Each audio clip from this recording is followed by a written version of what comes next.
But I mean, again, he doesn't know who Gabriel is, right? Because he didn't come from an Abrahamic faith. The people of Mecca were pagan. Quran is mentioned, if this book was from other than God, they would have found in it many contradictions. If a book is without contradictions, that has no bearing on whether it comes from God or not. I've had phone books that are inerrant, but I certainly don't think God gave them. That we believe without understanding. The brother asked a very important question, that most of the scholars say that listening to music, watching movies, and most of the television programs, they're haram. So how can we have fun? Let me tell you, brother, at the outset, that having fun is permitted in Islam as long as the fun is halal fun. That the standard narrative has holes in it. The Prophet tells us because Satan or the devil sleeps over our nostrils. Those who oversleep and not pray Fajr on time, Satan urinates in their I ears. really do think Jesus was crucified and that he really was dead and buried. He thought that he was a son of God in the sense that he was specially chosen by God. I think Jesus really did think he was going to be the Messiah, the future king of Israel. I mean, that is, after all, why they crucified him.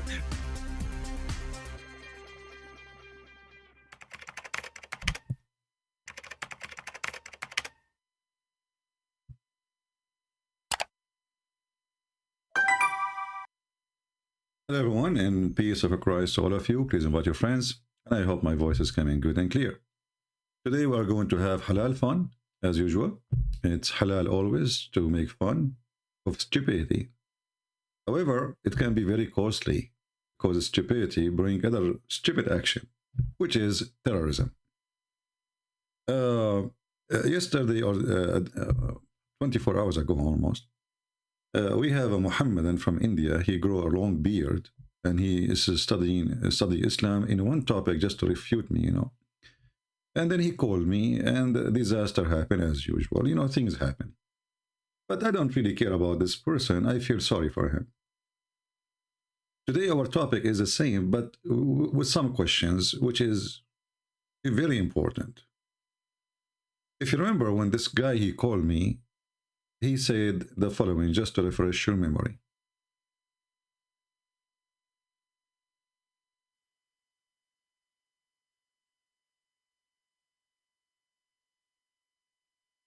Anyone? He will call me, and we will see. Skype is dead. Move the video a little bit. Okay. Here we go. Okay, actually, I'm calling you today for something I saw in your video from last week live. All right. And not about what you're talking right now. Can we talk about this black stone first, and then we go there, if you don't mind? I don't have expertise on this subject. You don't have any what? Expertise on this particular subject. Why? Aren't you a Muslim? Yes, I am a Muslim. I'm calling particularly Did your about prophet use the black stone? Again, I do not have expertise on this particular Exactly. subject. I'm saying, so why you are not? So how come you are expert about a different story, but you are not expert in this story? What happened? You are growing your beard for no reason?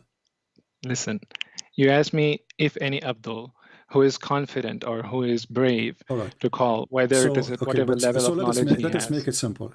Have you ever heard, I will go to your topic, the one you chose, no problem. But have you ever heard that Muslims, and your prophet kissed the black stone? I do not want to talk about that. Can Why? you respect that? Just give me a few, 1 minute from your time, your prices, like just 1 minute. What do you think about this? Give me any answer. You think it's right. Why your prophet kissed the black stone? Well, if I give you any information that's not appropriate, I will be held accountable for that. I do not want to be held accountable. You are a growing man. Yes. This is the problem with Mohammedans. They're afraid to say even their opinion about their belief. He will be held accountable. Well, what does that mean? He's terrified. So he want to talk only about specific thing. He knew now he is sure from the answer. The other one can cause him trouble. He can give an answer, but can be a problem later. Islam is savage religion what will happen to you if you, let us say, you gave a wrong answer. But anyway, he insists, and why he insists? Because he studied that case only specifically today for me. Yes. Okay. Yes. So Listen, I want you to give here's me an the answer reason of a growing man. Here's the reason I want to talk to you about. Okay, Hmm. the Quran says, "I invite you to the way with certain knowledge, with knowledge of certainty." I'm not very certain about the questions that you're raising this week, but I have done my homework for the subject of al-Khidr, and I would like to address that. Yeah, but do you feel that it's fair for us to discuss on that? No problem. But you just said to me there's a verse in the Quran saying you should not believe in something is not certainty. No, I said I invite. No, he said the Quran says. He said the Quran says. You see, this is why Muslims, they prefer to speak to somebody else, because anything they will say is going to be used against them. He just said the Quran says, don't believe in things without certainty, whatever, blah, blah, blah, blah. And then I asked him, the Quran says that where, suddenly he denied, he did not say that. You just said that a second ago. This is why the Muhammadan, they enjoy talking to others, but they don't enjoy talking to me, because with others, they can put all the garbage you want. And the Christians on the other side is not even listening,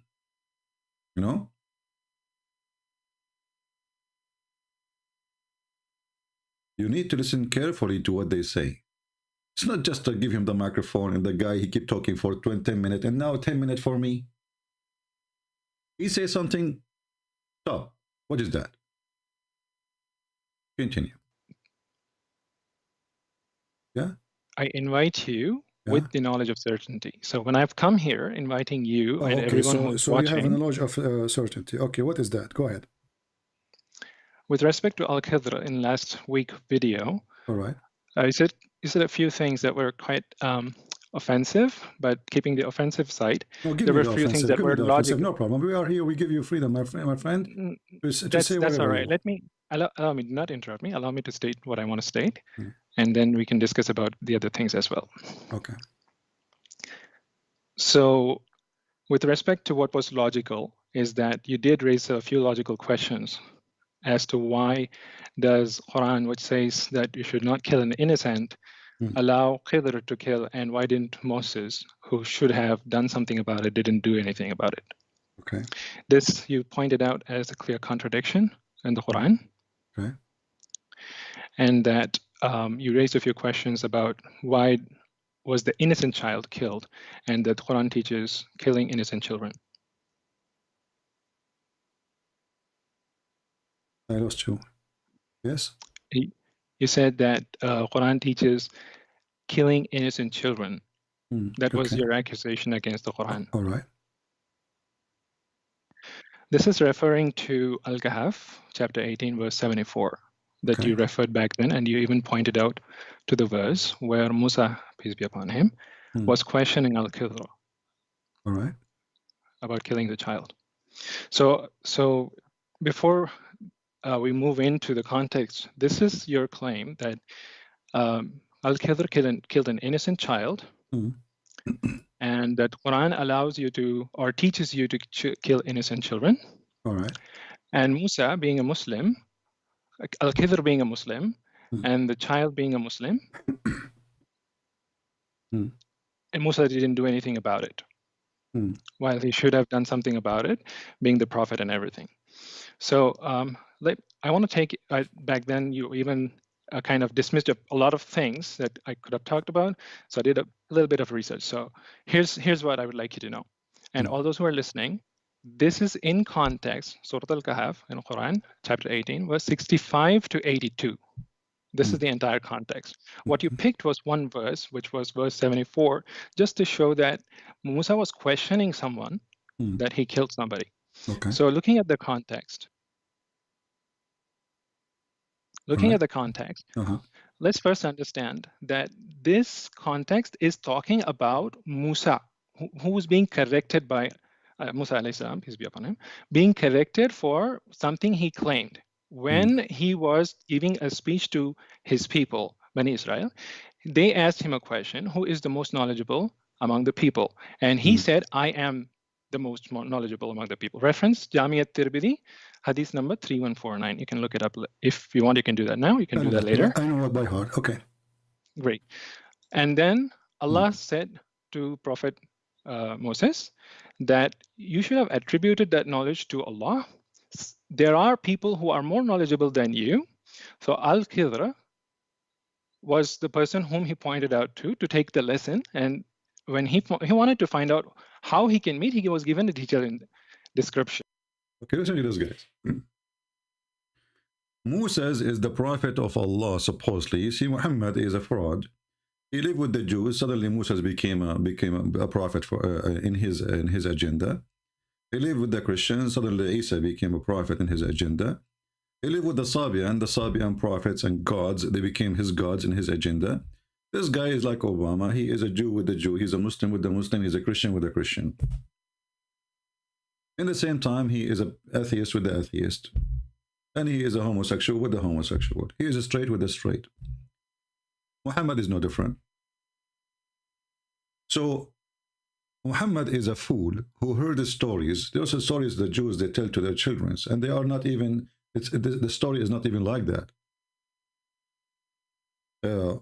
Muhammad, he mixed between two stories. One about a person, his name is Gilgamesh.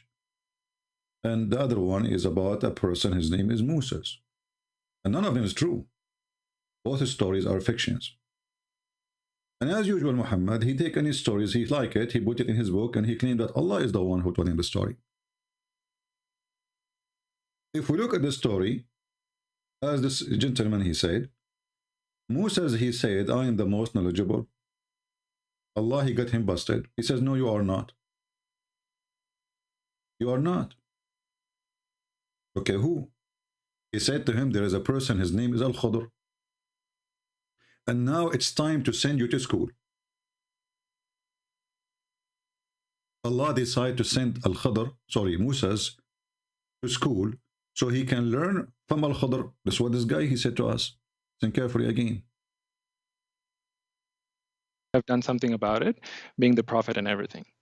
So I want to take, back then you even kind of dismissed a lot of things that I could have talked about. So I did a little bit of research. So here's what I would like you to know. And all those who are listening, this is in context, Surah Al-Kahf in Quran, chapter 18, verse 65 to 82. This is the entire context. What you picked was one verse, which was verse 74, just to show that Musa was questioning someone, that he killed somebody. Okay. So looking at the context, let's first understand that this context is talking about Musa, who was being corrected by Musa alayhi salam, peace be upon him, being corrected for something he claimed. When he was giving a speech to his people, Bani Israel, they asked him a question, who is the most knowledgeable among the people? And he said, I am the most knowledgeable among the people. Reference, Jami at-Tirmidhi, hadith number 3149. You can look it up. If you want, you can do that now. You can do that later. I know it by heart. Okay. Great. And then Allah said to Prophet Moses that you should have attributed that knowledge to Allah. There are people who are more knowledgeable than you. So Al-Khidr was the person whom he pointed out to take the lesson. And when he wanted to find out how he can meet, he was given a detailed description.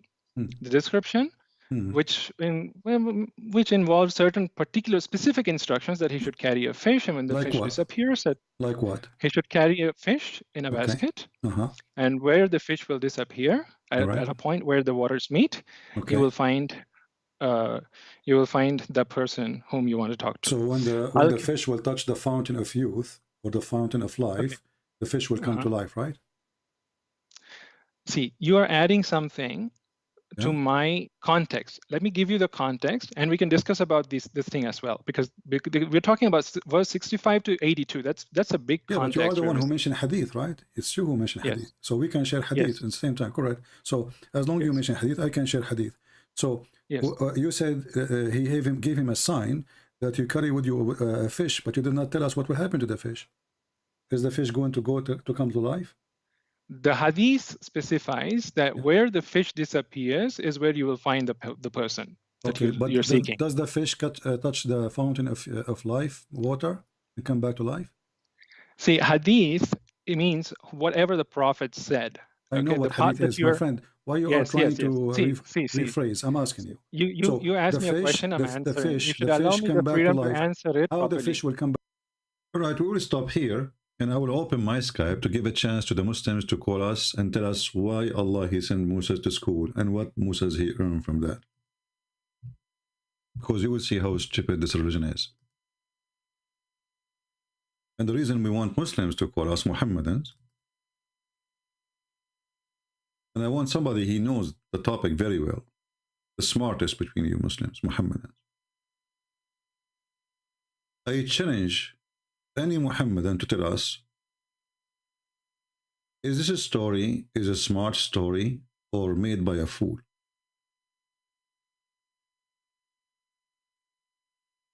Is it a smart story, or a story made by a foolish person? Actually, Mr. Imran, I see him right now. He is in Skype. He can call me if he's listening. I don't know.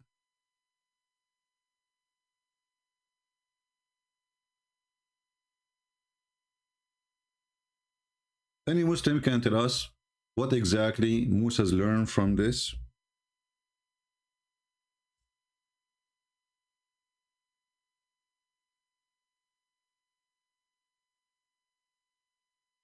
Let us see if Mr. Imran will call. Any Muhammadan? Somebody asking me, what do you think about the Mormon? The Mormon are cult like Muhammad. Why you want to be confused? It's exactly the same garbage. A guy, angels, they came to him, nobody saw them, they gave him a book, he translated the book and he gave them back the book. I'm confused. Well, if you are confused, it means you are not Christian. A true Christian will not be confused about such a silly cult like the Mormon or Muhammadan. Do we have any Muhammadan would like to call us? What exactly Musa has learned from this school? Allah, he sent Musa to school. What he learned?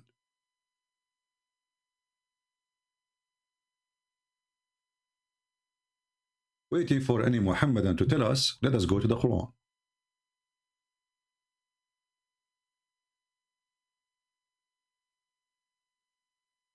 The yellow pages of Muhammad.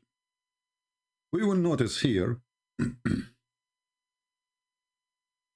story of Al-Khadr. The chapter, or the cave chapter, by the way, Al-Kahf, is one of the most fantastic chapters in the Quran, because it is the easiest way to prove Islam to be the most stupid cult, fabricated stories ever.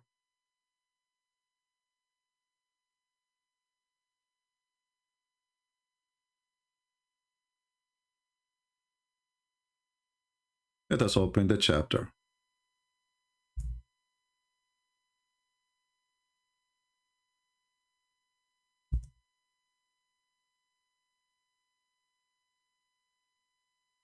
When this guy, he called me, he said that I did not show the whole story, because the whole story, you can, in the whole story is stupid anyway, but the most important part of it is killing the child.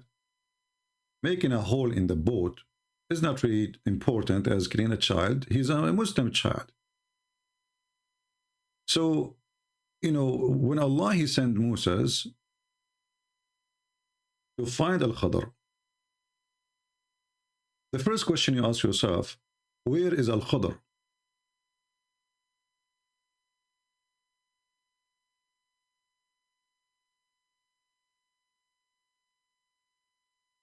And if you read the Quran, and this is the chapter 18 in front of us,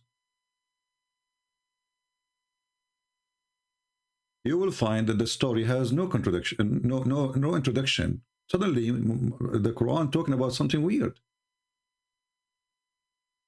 You can read it from the beginning to the end. Suddenly,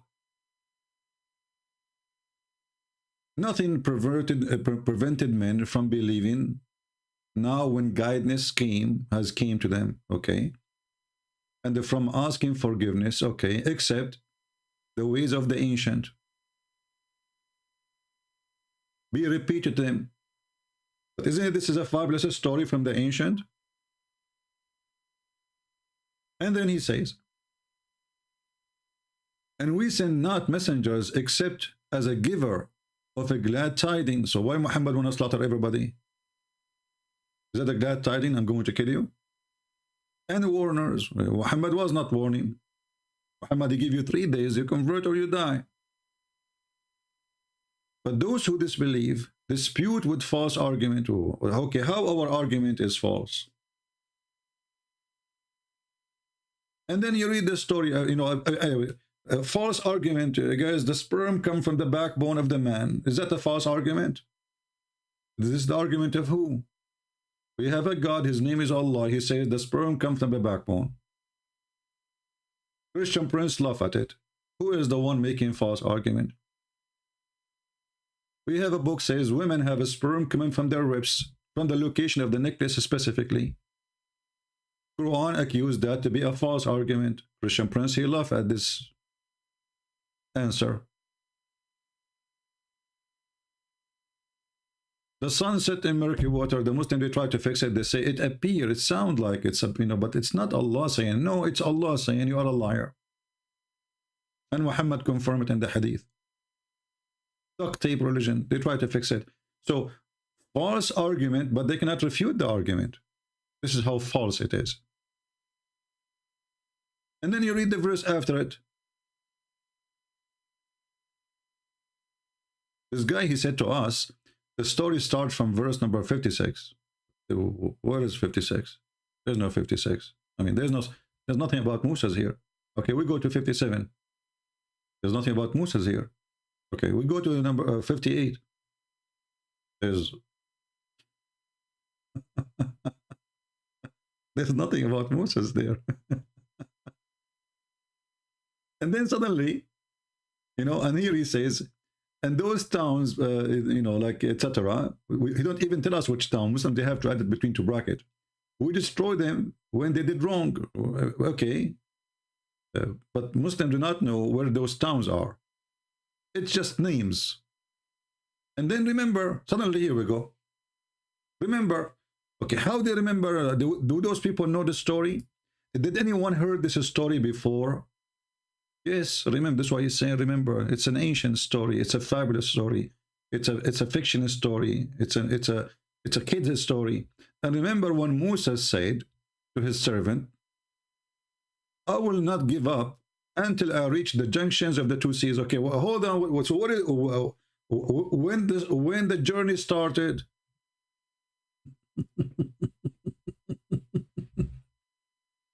It's like, going to the movie in the middle of it.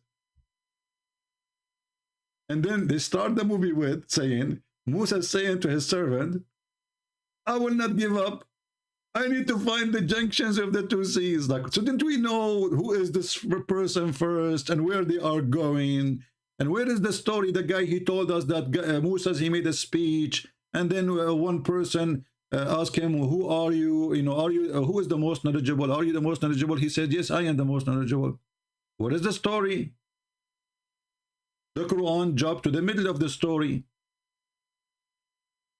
This is why when some Abduls, they say,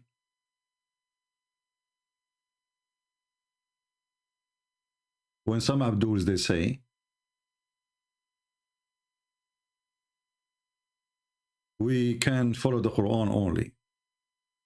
Sorry guys, the screen was not, but anyway, here we go. This is verse number 56. There's nothing there about Moses. This is verse number 57. There's nothing about Moses. This is the one talk about they didn't accept because of their argument, false argument, as you see. And this is 57, nothing about Moses. And this is 58, nothing about Moses. And this is 59, there's nothing about Moses. And then suddenly, I remember when Moses said to his servant, Muhammad, he started the movie from the end. What is the story?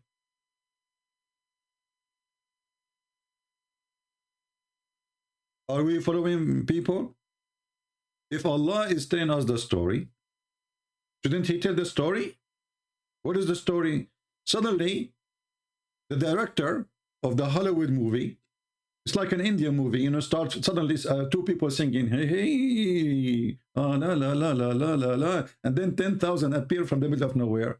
This is Indian movie. Shouldn't you tell us what happened? What is the conversation the guy was telling us in the video that Moses, he said, I am the most knowledgeable, and Allah wanted to correct him. So he said to him, no, there is somebody. Shouldn't this be in the Quran? How come only this part in the Quran? And how we will understand now what happened, why Musa is now looking for two seas. And what two seas is that? The junctions of the two seas. Find it.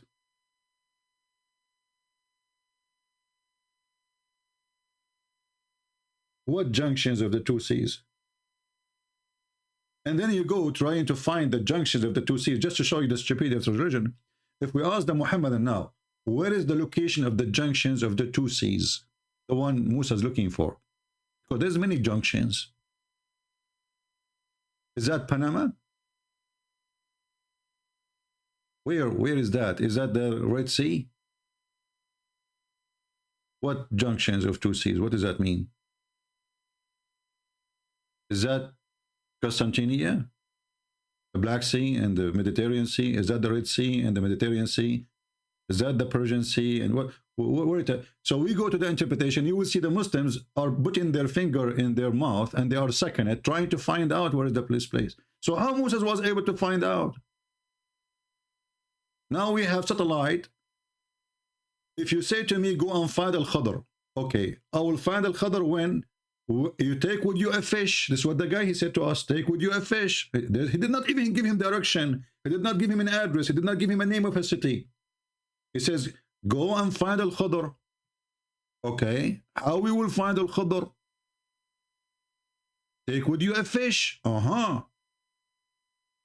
So if you want to go, let's go to the video, hold on. Where we will find the location, take with you a fish. What the heck? So I can go in direction, does any direction doesn't matter? Yes, just take with you a fish. And by the way, it's not a fish, it's a wheel. Back to life, because this is how they will know the location, correct? You are not allowing me to answer. When I'm trying to answer conversation, consider yourself the funny, the fountain of life. All this time he is talking, and now he is saying you are not allowing me to answer. The second you say a statement, the Muslim, he cry, he say, you are not allowing me to answer, or you are not answering. Life, okay. The fish will come to life, right? See, you are adding something to my context. Let me give you the context, and we can discuss about this thing as well, because we're talking about verse 65 to 82. That's a big context. But you are the one who mentioned hadith, right? It's you who mentioned hadith. So we can share hadith at the same time, correct? So as long as you mention hadith, I can share hadith. So you said he gave him a sign that you carry with you a fish, but you did not tell us what will happen to the fish. Is the fish going to go to come to life? The hadith specifies that where the fish disappears is where you will find the person that you're seeking. Does the fish touch the fountain of life, water? So how you find the direction? This is a prophet of God, sent by God for a mission, and now just walk. Walk where? Walk in direction of Europe, direction of Africa, or direction of Asia. Where? Because remember, Musa is in the middle of the Middle East. So he can just go to the north. He is going to go to Europe. Go to the south. He is going to Africa. Going to the east, he can keep going until he go to China. So where he will go? Oh, just take a fish with you. Look, this is school. How we find the school? Take a fish with us, and that is a whale. It is a whale. Back to life. See, hadith, it means whatever the prophet said. I know Okay, what the part hadith that is, my friend. Why you are trying to See. rephrase? I'm asking you. You asked me a question, I'm answering. You should allow me the freedom to answer it How properly. the fish will come back to life? Because this is how they will know the location, correct? You are not allowing me to answer. When No, I'm we are trying to having a answer, conversation. Consider yourself first of all, drinking coffee with me. We don't want to jump over things. We want people to have full understanding. I'm That's sorry, why you what's are your calling name? What's your name? Christian. Okay. And this is what is sometimes is really silly. A person, he called you and he was watching your videos for a century and he knew your name is Christian Prince, and then he asked you what's your name. Like, I'm talking to who? Oh, okay, I forgot. Yeah, this is Muhammad. He was bewitched. Now he remember what's your name? Okay. Well, Christian. Yeah. First of all, you didn't allow me to give the context. All this talk, I did not give him the chance to give the context. He told us about who a person, he told him, are you the most knowledgeable? Allah told him, the whole story, and I'm not telling him, I'm not giving him a chance. I was hoping that you'd respect me enough to give full context. I want you to give a full coverage of the story so people will know. Yes. As long as we started from where, from the beginning, etc. So I'm asking you, Allah, He gave them the sign, my friend. I like to go over details. Does it hurt you? Does it hurt you? To be honest, be honest with me. Does it hurt you to give us more details? So Allah, He told them to carry a fish. Okay, what the fish will do? Tell us what the fish will do. What you're doing is you're interrupting me. I'm not. I want you to give us the whole story, not a part of the story. So you haven't. Allah, did you mention to me that Allah, He told them carry with you a fish? Did you mention that? Yes. Okay, what the fish will do? Go ahead. Where the fish disappears, he will find how the fish will disappear. How the fish will disappear is not something that is given to him as a sign. The sign that's given is where the fish will disappear. See, they will not answer. That's why they fear to call me, because every single question counts and it's very serious. How the fish will disappear? It's not how the fish disappear is a sign, is the fish disappearing, because how the fish will disappear? We have a dead fish. It's not a fish, it's a whale, again. In a basket. I never heard of somebody, Musa must be a giant to carry a whale in a basket.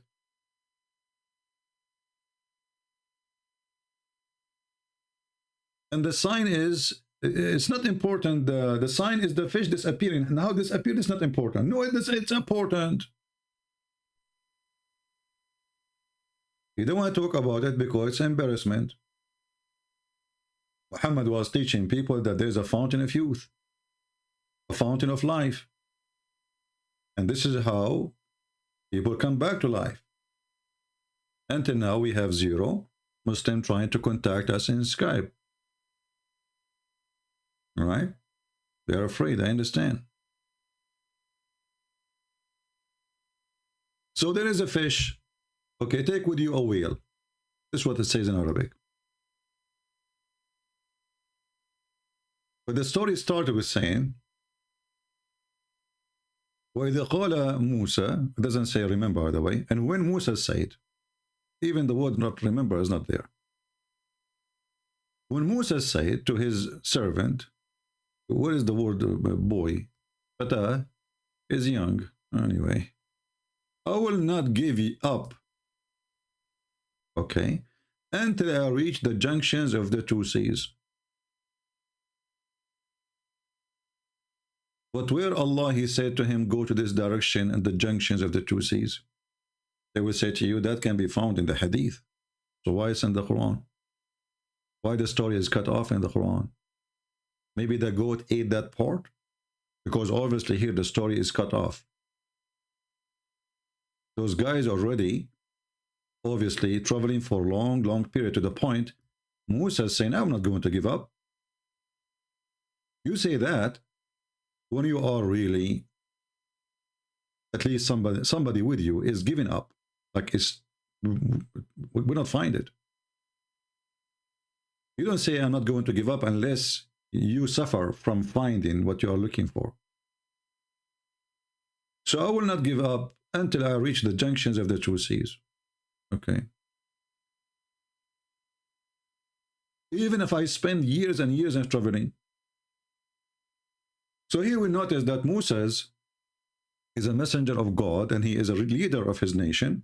And now Moses is going camping and hiking, looking for knowledge. Sad guru, the one who speaks too much, he say nothing. It is time to send Moses to learn so he can be a guru. Guru Musa is going to learn from Guru Al-Khadr. And Guru Al-Khadr is nowhere to be found. Allah did not give Muhammad and Musa an address. The only thing he knew that he need to take with him a whale. And when the whale escape, how the whale will escape, they don't want to talk about it because it's embarrassment. Let us go to the hadith so we can laugh.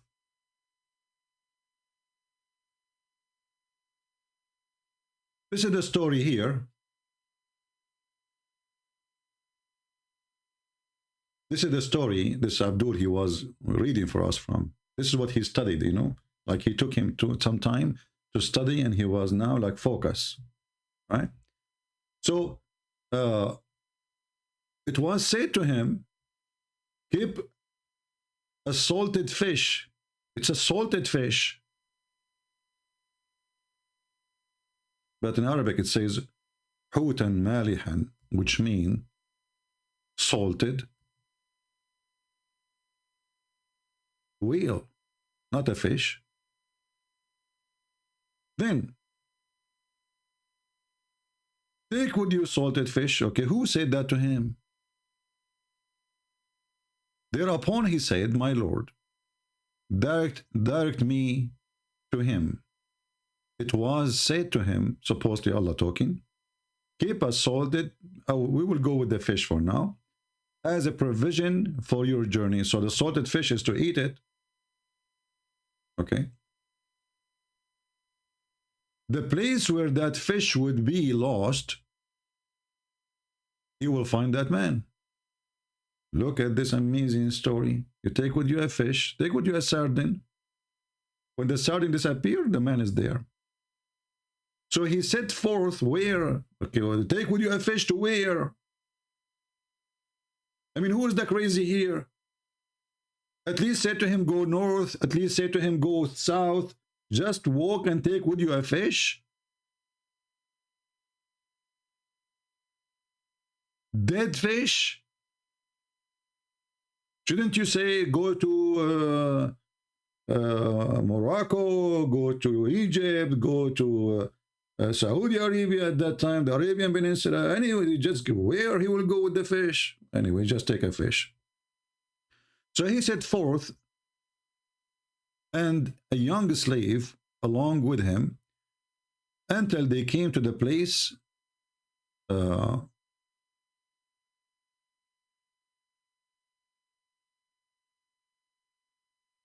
there's a rock. I mean, look at this translation here. I mean, this idiot who translated the thing, he think this is a name. Sakhra. Sakhra is a rock. Why you don't translate? But this is a sakhra where supposedly something will happen there. But he did not find any clue. So he proceeded on and left that young man there. Okay. The fish began to stare in water, and the water was assumed the form of an ark over the fish. So what? What is that? What? Any Muhammadan can tell us what's going on? Assume what? And so the fish began to stir in water, and the water assumed the form of an ark over the fish. Where is the water coming from?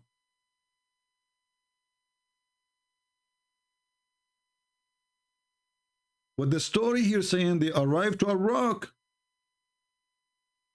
They did not find any clue. Where is the water coming from? Suddenly, just put water there. And now the fish is swimming in the water. Continue. The young man said, I should meet Allah apostle and inform him. But he was made to forget. Look at this drama. Allah made him forget. Maybe not Allah, maybe shaitan. We will see later. Which is the same. And when they had gone beyond, and look, guys, look at this story. The dead fish or the dead whale start moving. The servant, he decided to tell his master, well, I should tell my master the fish is moving. He forgot. I mean, this is happening every day, that we have a dead whale for maybe a year or maybe a month or maybe a week, and then it start moving. He forgot to tell. I mean, they are together next to each other in a trip. What do you mean he made to be forgotten? This story is not even good for kids. This is the servant and this is his master, and they are in a journey and they are together in the same place. It's not like the guy in his bedroom.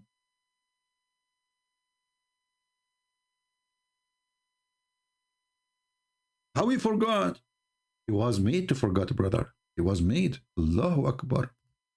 Okay, so he saw the fish moving, brother, and he made to be forget to tell him. Okay. Conspiracy theory. Musa said to the young man, bring breakfast. Like, what the heck? Bring breakfast? It was morning then. Finally, there's some information. It was morning. So they spent the whole night there.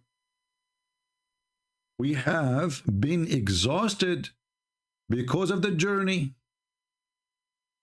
And Moses was not exhausted until he had crossed that particular place. Look at this, guys, how much energy he have.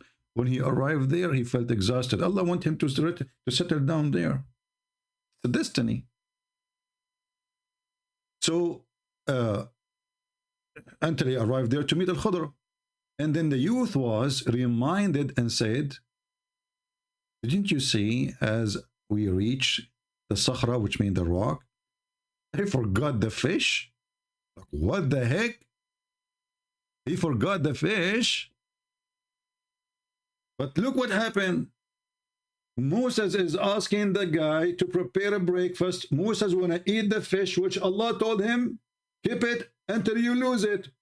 So Moses is breaking the command of Allah. He want to eat the only GPS he have. Allah gave him a GPS. It is the dead fish. Moses now is hungry. He want to eat the GPS. And this is why the servant, he remember, oh, I forgot to tell you, the yeah, the breakfast is gone. What? The breakfast, the fish. Okay. But why Moses want to eat the breakfast of the fish, which is Allah's sign for him? Isn't this is the GPS, the only way to find the guy? He want to eat it. What an idiot. So he said, you know, when we arrived to the Sakhra, which means the rock, I forgot the fish, and Satan alone, who was made me forgetful. Forgetful? I like this word, forgetful. Of it, shaitan. It was shaitan, brother. It looked like destiny controlled not by Allah, only this controlled by shaitan. Isn't it you Muslim, you say that everything happened to you, done to you, is made by Allah? So how shaitan made him forget? I will tell you. Allah make shaitan make you forget. Okay. Yeah. Crazy glue. It is strange that he has been able to find the way to the ocean too. Look how he knew this. The guy, he lost the fish. How he knew now that the fish is in the ocean and find his way to the ocean. So suddenly there is water, and then suddenly there's an ocean. He said, this is what we sought for us. Then they return, retracting their steps. And then the companion, he pointed to him the location where the fish had been lost. Moses began to search him there. He suddenly saw Al-Khadr warped in a cloth and laying on his back. Oh boy. Al-Khadr laying on his back. Take a note. Prophet of Allah, they lay in their back, not in their side. There's a fatwa, by the way, about you should not lay in your belly, because if you do that, Shaitan will do boom boom to you. Genie. He said to him, Assalamu alaikum. Look at this. The Khadr speak Arabic. Oh, speak Hebrew, sorry. He removed his clothes from his face. The guy is covering his face, like in the movies, you know. And he said, Wa alaykum salam. Who are you? Look at the question, like, who are you? He said, Musa, I am Mushay Habibi. He said, who is Mushay Habibi? He said, Mushay from the children of Israel. He said, what brought you here? Look at the investigation now. It's a deep investigation. He said, I have come so that you may teach me what you have been taught of righteousness. Stop. So the purpose to come here is to learn righteousness. Any Muslim have a comment? Any Muhammadan? What is the purpose of Musa to come here? To learn righteousness.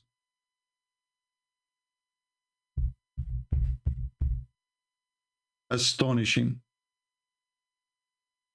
Now let us jump to the Quran to learn the righteousness which Al-Khadr is going to teach Musa, and try not to die laughing.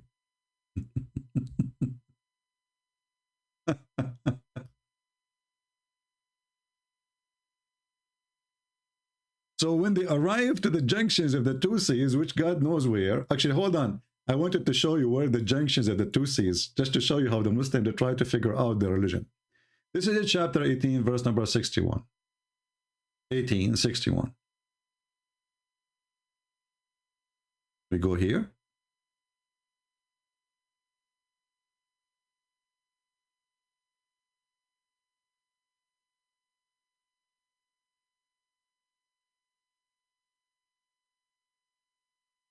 Look at the interpretation, brother. Look at the interpretation, science. And when they reach the point where the two meet, the two what?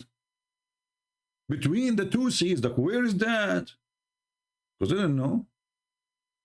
And this is the interpretation. You are just reading again the verse.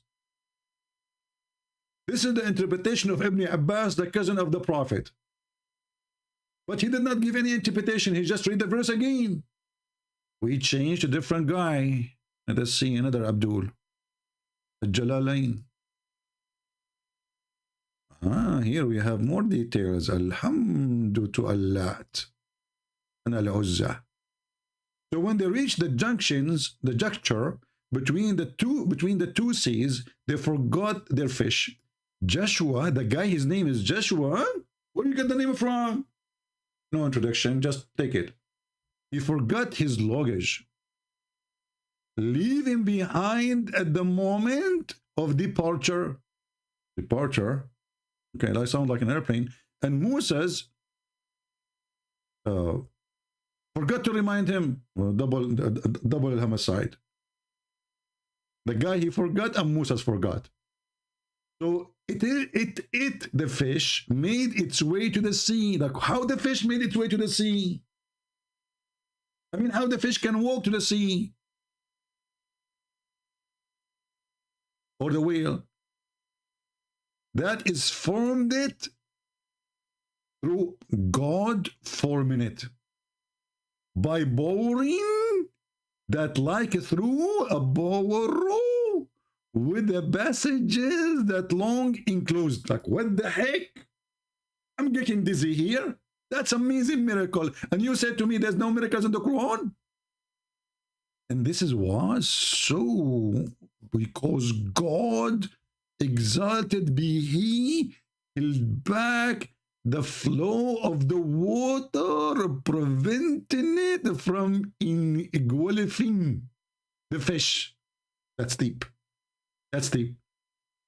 And its water would draw from around it the fish and remain just like a cleft without closing. Wow! So the fish jump in the water, but look what happened, brother. The water split to open the way to the fish, and the water never come back. It became like an arrow in the top, or like a rainbow. Closing that was beneath in a cleft stood still.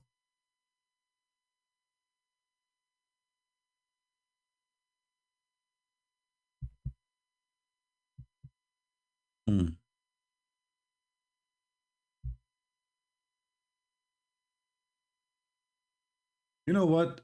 I think this is not enough. I need to see what Ibn Kathir he say about this. Hold on. He is smarter than those because he is coming from a newer generation. He's like a YouTuber of his time. Yeah, this is exactly Ibn Kathir. He tried to fix the stupidity in his religion by lying. The biggest liar ever, Ibn Kathir. He is the YouTuber of his time, trying to refute the Christians and how they laugh at him. I mean, Muhammad. So we go, let's see, I will put it in the screen for you. Give me a second. We go to...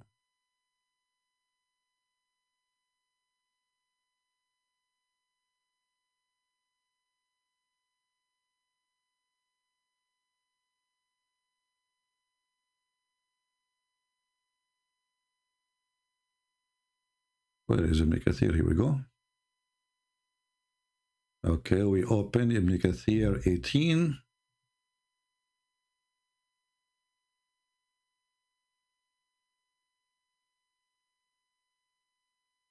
It's fun, isn't it? I'm sure many of you now feel like, you know, going back on time when you were a kid watching Mickey Mouse. This is Mickey. Mouse is coming.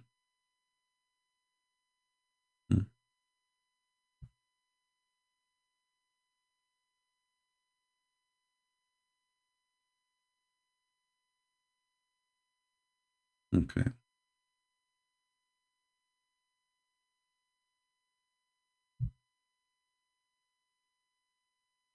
All right, here, this is Ibn Kathir here. He had been commanded to carry salted fish with him, and it had been said to him, when you lose the fish, it will be a sign that you have reached the right place. So they set out and traveled until reached the junctions of the two seas, where there was a spring called Ainul Hayat. The guy, he refused to talk about it in the video. Remember, I asked him? Because it's an embarrassment. The spring of life. Somebody call the pirate of the Caribbean and tell them right now, we found the fountain of youth. If you like to drink from it, we have some of it in the tafsir of Ibn Kathir and the hadith of Muhammad. The spring of life is here. You want some? I will send it to you all the way to Kashmir. The spring of life is here. So this is how the fish come back to life, the whale, because simply come in touch with the water of a spring of life, which nobody come in touch with it and not come back to life. Actually, that's why I'm alive. By the way, I died long time ago. Long centuries ago. But what happened, brother, I know the location of the spring of life. So I went there, you know, I told my friends, when I die, take me there, so put some drops in my, you know, nose and my toes. And then, you know, I became alive, and now I'm alive forever. So here it says, there was a spring called Al-Hayat. Al-Hayat in Arabic means the life. Ainul Hayat. Ain in Arabic means eye. But we use the same word for a spring, like eye of a water, you know, eye of a spring of water. So Ainul Hayat, the spring of life, and they went to sleep there. And the fish felt the drop of that water. So it come back to life. Look at this. Look at this. Hold on. I want to go back to the Quran. Is that the Quran who says that we Christians, we have false argument?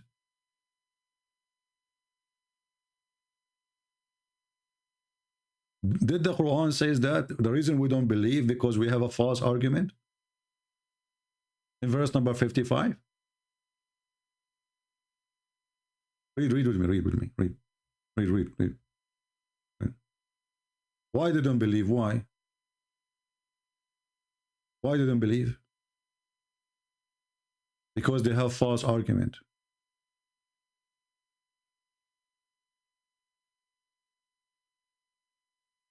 It's obvious. It's us who have false argument. Muhammad is telling the truth. Allah is a true God. There is a fountain of youth.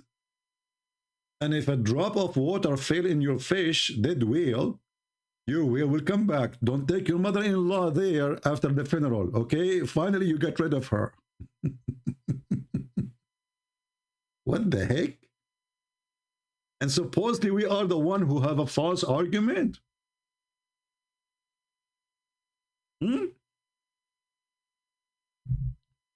False argument. We do have false argument. And you do have a true argument. That there is a prophet, his name is Moshe. He was sent to school. He did not know the address. He take with him a fish. The fish is dead and salted. He put it in a basket. When he walk in the street, walking down street, la la la la la la la la la la la, carry my fish. Why you carry your fish? This is my GPS at that time. So they have false argument. We Muslims, we have the true argument. Okay, Christian friends. Do you have a salted whale? No. See, you have a false argument.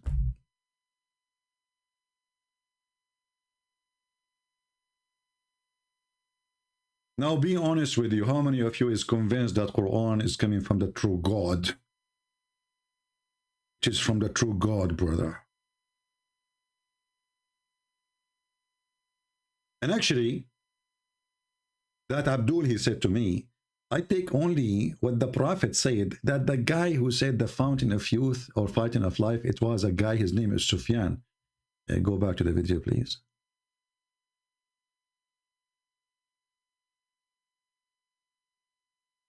And this guy, he put this picture there because he knew he's going to be famous. I mean, I think he took a picture, he took him a lot of money.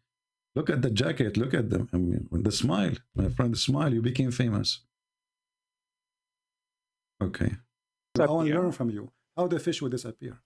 However, that is up to Allah. How He will make things work so is it true, is up to Him. So is it true that some of the fountain of youth or life, water, fall in the fish and then the fish come to life? Yes or no? That is the saying of one of the Sahabi, one of the companions of the Prophet. The Prophet himself did not say that. But it is a part of the hadith. So I will not deny that. So the companion, he said, but isn't the companion reporting what the Prophet said? No, not that part. Not that part. So where the companion learned their stories from? See, the hadith, that's why I was going to give you the definition of the hadith. When we talk about the hadith, it is what traditionally what has been narrated. In the hadith itself, the one that I'm quoting from Jamia Tirmidhi 3149, where Ibn Abbas said that so-and-so, like Nauf al-Bakali, claimed that Musa alayhi salam was not the Musa of Bani Israel when he went to meet Al-Khidr. But the part that you are specifically talking about, where the fish will become alive, is mention of Sufyan, one of the narrators, who said, but he's not quoting the Prophet. The Sufyan. No, he is quoting the Prophet, because first of all, nobody says to him where you get this from. Secondly, Muhammad, he mentioned that in many places. As an example, let me find you a different hadith. Here we go. This is Sahih Muslim, and this is the one is talking here is Muhammad. Sahih Muslim 182a, as you see in the screen. All mankind they will be resurrected from death by the water of life, which is going to be ejaculate. And this is why this guy, you remember this guy, what his name? Abu Layth, Mufti Layth. The Muslim gets so upset from him when he wear the umbrella, he put the umbrella in his head because Allah will ejaculate. So here, the people who they are dead,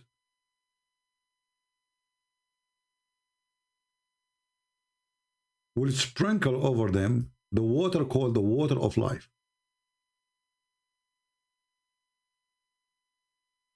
And that will bring them back from the dead.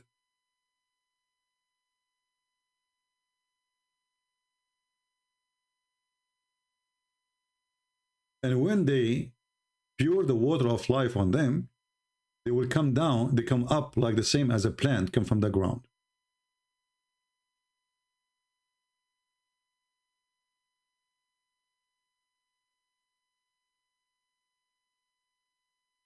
So when this Abdul, he says, this is not the prophet saying that. Well, your prophet is obsessed with the fountain of life.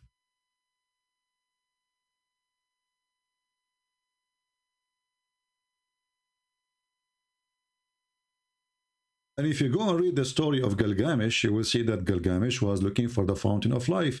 And he found it in Al-Bahrain.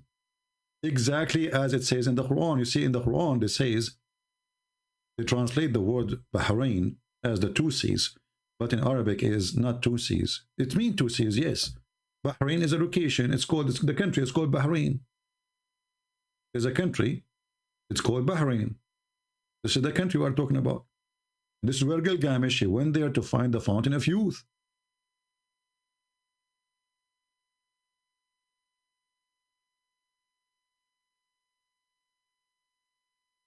So here, when it says,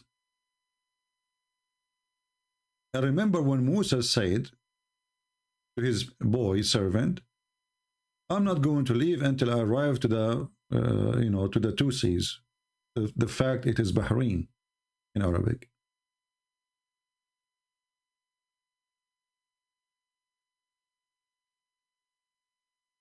This is what Bahrain, the name of the country, mean.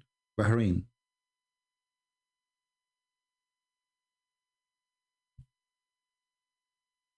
And this is where Muhammad, he got his story from, proving to us again that he's a fraud. And then, the title is our video. Until now, there's not a single Muslim there to call us. Take a note. Even I text the guy, he was online. I text him to call me, Imran Fazil. He went, actually it says available. Let us call him, Maybe we can get him for a dinner.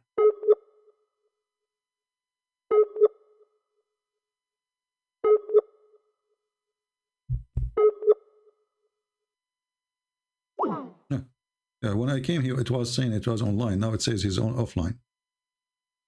So the story here that Allah, he sent Moses to learn to be righteous. But then we find that Moses is not learning righteousness. He's learning evil. Because Al-Khadr, and by the way, his name is Al-Khadr. How many of you knows what Al-Khadr means? When the Muslims, they say Al-Khadr, that alone is a fiction story. Al-Khadr means Mr. Green. Why he was called green? Because when he sat in any floor, even if the grass is dead, the grass will turn green. Why is that? Because he drank from the fountain of life.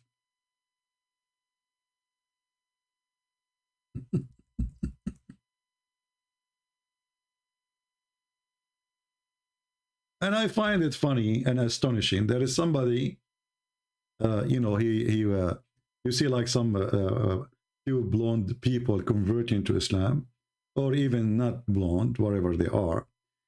I find it astonishing that how stupid those people are not to see what we see. Is this really what make you convert to this garbage?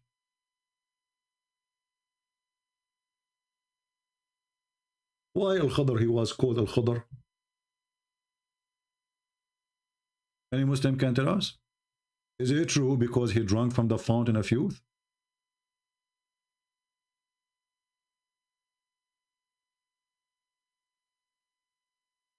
And wherever he sat, his ass will make whatever underneath of him green?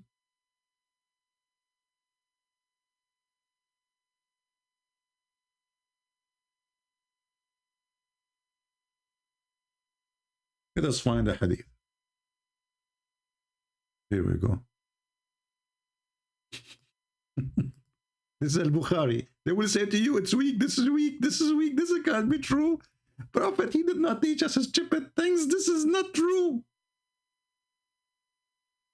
Mr. Green, he was called green because whatever his ass set, it turned green.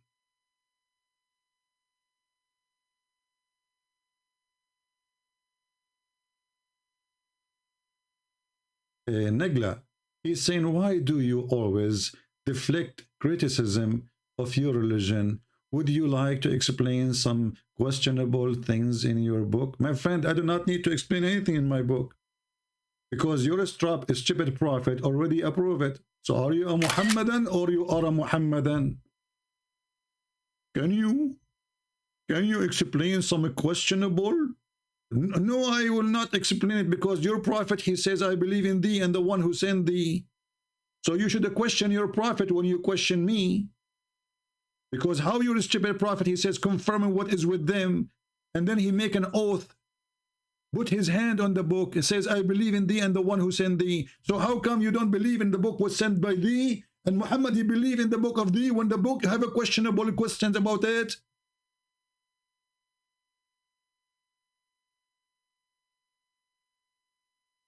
Are you afraid to show the proper narration? Abdul, this is Al-Bukhari. Proper narration. Here we go. Are you afraid to show the proper narration? It's Al-Bukhari, Abdul. Are you afraid to show the proper narration?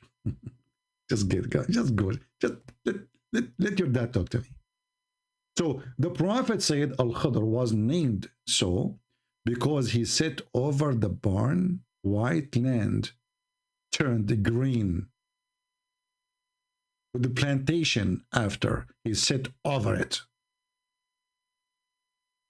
Brother, Al-Khadr, he dropped from his ass the fountain of youth water. Not only he drank from the fountain of youth and he alive until now. By the way, Al-Khadr, according to Muslims, he attended the funeral of Noah, and he was in the funeral of Moses, and he was in the funeral of Muhammad. Just because he drunk. Just get out of here, Nagla. Show the chain, get out. Get out, stupid idiot. This is your business, go. We have no time for stupidity. So show the chain, show the chain. Show the chain. So if the chain is not good, why you write it there, chain? Show the chain. Silly, stupid people, unbelievable. Don't get married, please, don't get married. I feel sorry for women.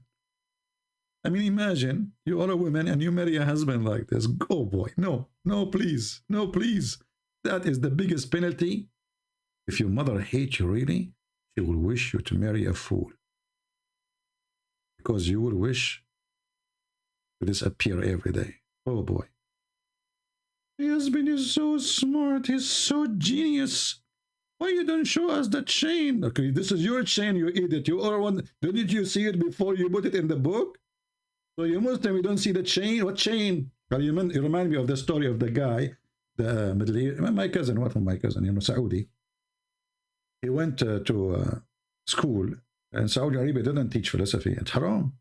I don't know about now. So he went abroad and he went to school, and there's a class about philosophy and logic. So my cousin, he asked the teacher.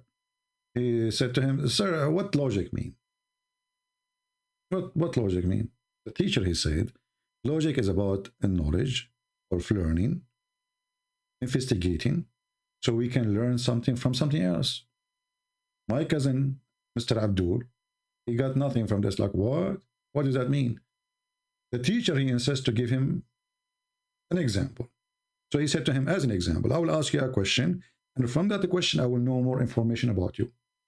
My cousin, he agreed. He said, okay. He said, do you have a chain at home? My cousin said, yes. The teacher of philosophy and logic, he says, as long as you have a chain, that's mean you have a dog.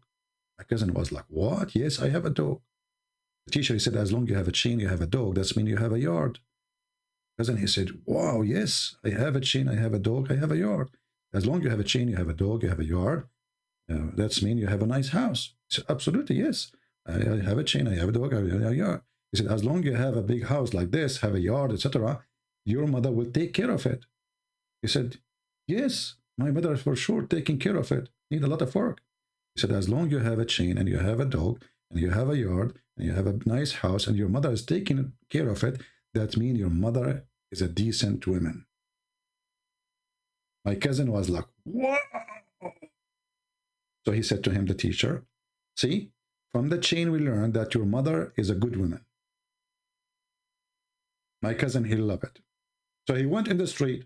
The first one he saw, he asked him, do you have a chain? He said to him, no. So he said to him, your mother is a whore. Because this is how they learn logic. The teacher, he just taught him that the one who have a chain, his mother is a good woman. Obviously, the one who don't have a chain, his mother is a whore. Welcome to the Abdul logic. Aren't you the one who put the chain there? Isn't it this is your Sahih Hadith? Isn't it this is your translation? Isn't it this is your website? Show me your chain, I will tell you who you are.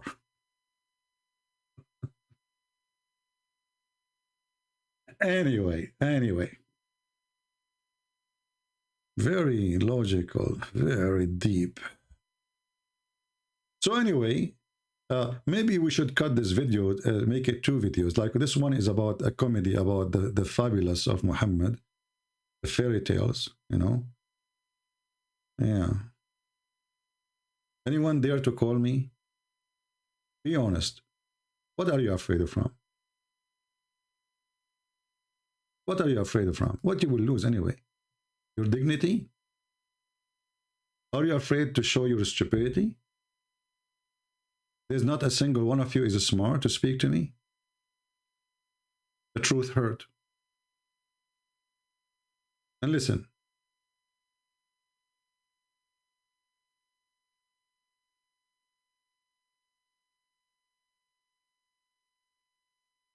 If you call me and bring victory to Allah, Allah might bless you and make your ass a blessed ass. So you sit in the ground, you make everything green. You know what? Why we don't invite Al-Khadr to Saudi Arabia, which is a desert, or Iraq, or many lands, they are all desert. Most of Islamic countries are desert. Well, you know, just let him sit with his ass in the ground. Just move him from place to place. He get from the car, he sit in the floor, he make it green. Listen, by sitting he made it green. So imagine if he put some fertilizer from his bum. I mean, you can imagine. It's going to look like Indonesia.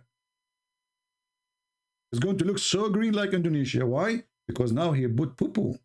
Because he just sit on the ground, it turn green. So can you imagine what will happen if he do poo-poo? Just imagine.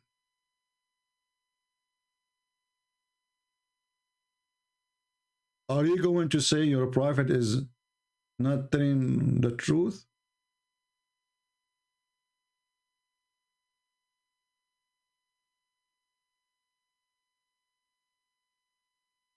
Guys, are you having a good time? Don't forget to give us a like if you like us. Don't forget to give us a dislike. If you are a Muslim, by the way, if you are a Muslim and you give us dislike, Allah will give you women with big boobs. Get the big boobs and give us dislike if you are a Muslim. If you are a Christian, sorry, I cannot give you big boobs. That is out of my control. I mean, look at this religion. It's very convincing, brother. It's very convincing. If you believe in this God, Allah will give you big boobs, women with big boobs. What do you want more? What anyone want more? I mean, what life is about? Big boobs mean a lot of milk. Alhamdulillah. I mean, why they have to be so big, man? I mean, if there is something wrong, isn't it Allah who created the small and the big ones anyway? Are you saying to me that Allah, when he created the small ones, he made them by mistake? What the heck with this? You know what? I can increase the view of my videos just by making a promise of big boobs. If you are a Muslim and you like to earn the big boobs, share my link. Booby, booby, booby. This is God.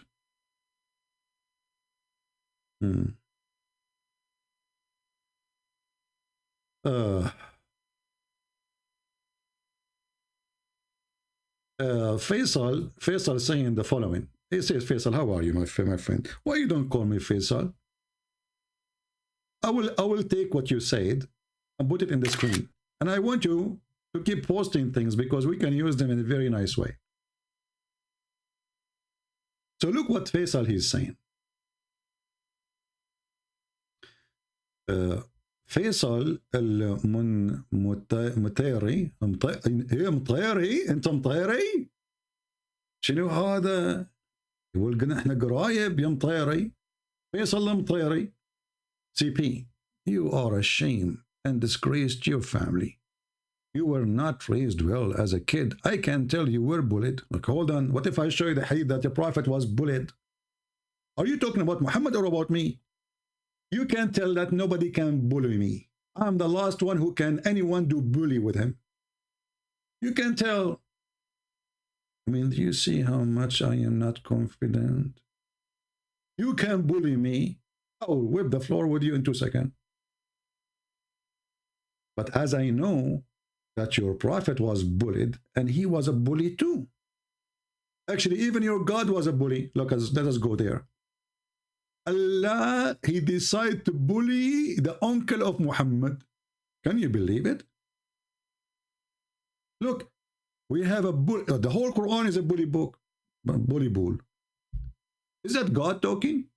Perish the hand of the father of the flame. Perish he, and no profit for him, and all his wealth will not gain. Brent soon will be in fire, blazing flame. And okay, you know what? His wife. Okay, his wife. Let me tell you about his wife. His wife, she will carry a robe. Is going to make from from leaves around her neck. Okay, and she will be carrying wood for fuel. Okay, bully, you know. And the robe will be twisted. A robe from palm life fiber, brother. Isn't it? This is a bully. What is this? This is how God he taught. This is a God who can do nothing about it. I mean, who are you? You are God. Who is this guy? Is a guy. Can you believe that there is a God who is the Almighty? He go to his office to bully a guy in YouTube. Abu Lahab, he made a YouTube about the Prophet. The Prophet complained to Allah. Allah sent him the solution. I'm going to bully him, okay? Don't worry.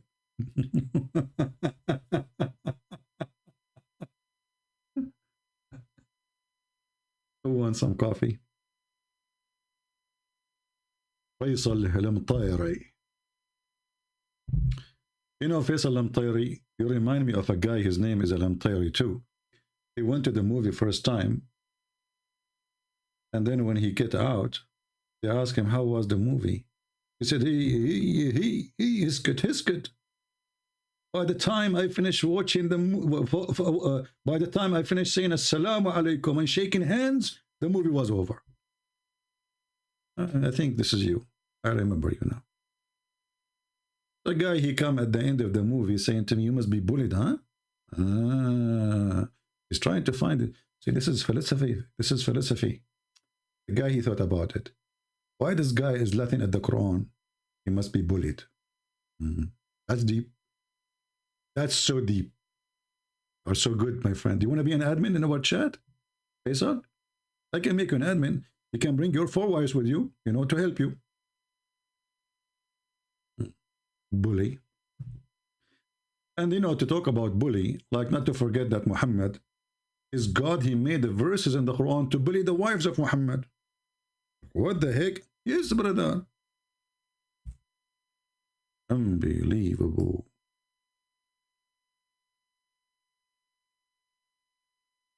Look at this. The wives of Muhammad are fighting with Muhammad because he's a perverted man. And look at this, brother. I will take a break from the story about Musa's now. Maybe we continue next time in the video. But let's stop here. When the Prophet disclosed matter of confidence to one of his consorts, okay, and she divulged, I don't know how to read this word, sorry, I'm an Arab, to another, like what the heck? And Allah made it known to him. He confirmed the part therefore, and he repudiated, what the heck is this? A part? This is God talking? Okay, let me tell you now. So Muhammad, he told his wife something. The wife told the other wife something else. And he told something, the same something he told her, she told something. Then the other wife, she told something to Muhammad about the something she told from the first wife. And then Allah, he informed the Prophet about the something. You know the thing? I mean, this is God talking. Muhammad told his wife, and the wife told the other wife, and the other wife told the other wife, and then the other wife, and then Allah, he told him what they are talking about, which he said to them. That's deep. This is God talking. It must be from God. And then look at the miracle. She said to him, who told you this? He said, he told me who knows. Like what? The all-knowing. What do you mean he told you? You are the one who told him the story. I mean, the guy is the first one who told them the story, or what he promised. And then she said to him, who told you that? He told me the all-knowing. But you are the one who told them the story.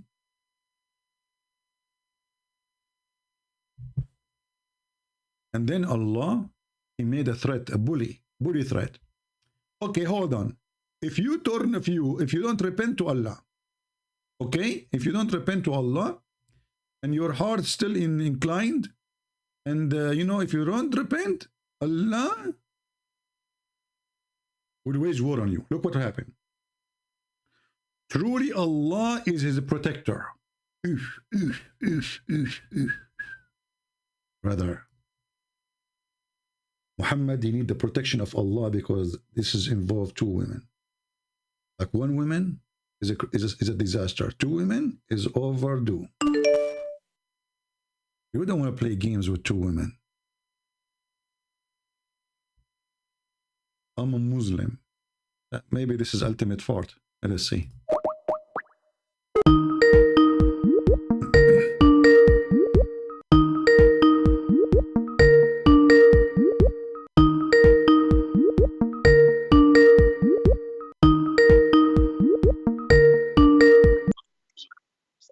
Hello? What's up, CP? Ultimate fault. This is ultimate fault, yeah. I'm a Muslim. You are not a Muslim. You are the last one to be considered a Muslim.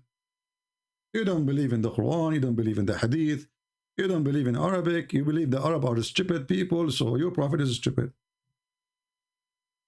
Do we have any Muslim? So Muhammad, he received a verse from Allah saying, truly Allah is protector. And who else? Allah is not enough. Allah is weak. And Jibreel. Look at this. Let us count together who is going to join the army to fight two women. They are 5 foot tall. Brother, it's not easy. The war was big. Truly Allah is his protector.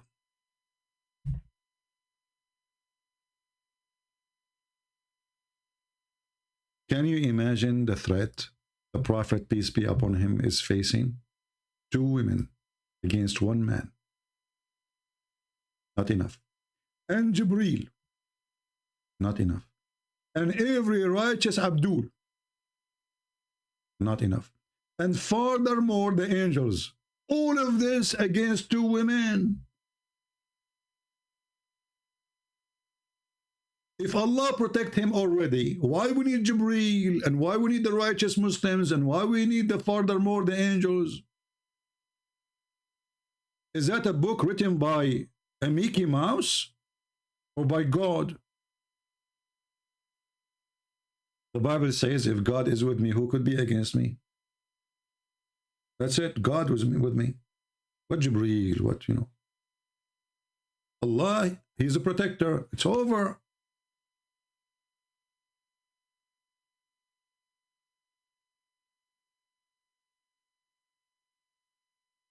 Shall we go to the title about what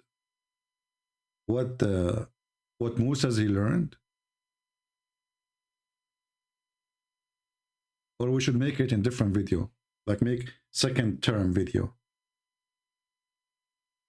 What do you think?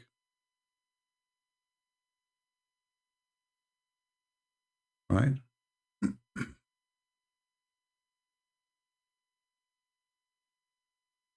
A Christian Prince fan channel. My friend, you are acting like the Muslims now. You are trying to change our topic to make it about something else. Secondly, how many times we say that if a Muslim, he quote a verse, read the chapter and you will see it's not what they are saying. Why you are being foolish? People are foolish. Are you trying to make Islam escape the humiliation now? So you want to talk about the Bible?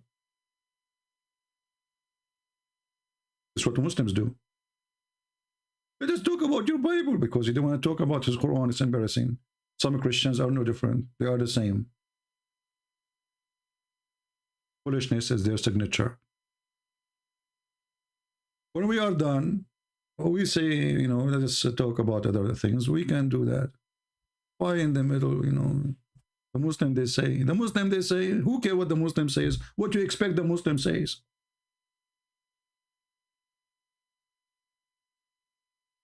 Faisal, he said, you have religion, you have mine. Faisal, that is the most stupid statement ever I heard. So if you have your religion, I have mine, why your Quran keep calling us names? And why your Quran says kill the Christians and the Jews? I will tell you why. Because you are using abrogated verses. You are a fraud. Muhammad, he said that verse when he was weak. You have your religion, I have mine. And as long as you mention this, just to show you how stupid Muhammad is. This is the chapter of Al-Kafirun. Muhammad is a prophet of God, the Muslim they claim. The prophet of God, he received messages from his God. That's wonderful. And he said in his messages, and this is what you are quoting for me, he says, and I will not worship that you have been worshipped, nor you will worship what I will worship. If you don't like translation, which is not good translation, by the way, we can't change it. So you're a prophet, he predict that those people will never worship what he's worshiping. But later, all of them became Muslims. Do you see how stupid the Quran is? How this can be a book of God? When he said, you will not worship what I worship, that's meaning you will not worship what I worship. But they worship what he worship.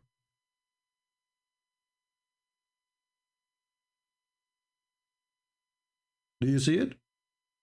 Go and read the book. It's called Asbab al-Nuzul. Or read any interpretation. He was speaking to people who later all of them became Muslims. So how he said to them, you will not worship what I worship, and I will not worship what you worship. And later all of them, they worship together the same what they worship. Stupid Quran.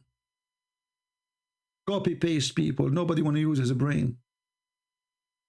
Your brain is not useful the same as the ass of Al-Khadr.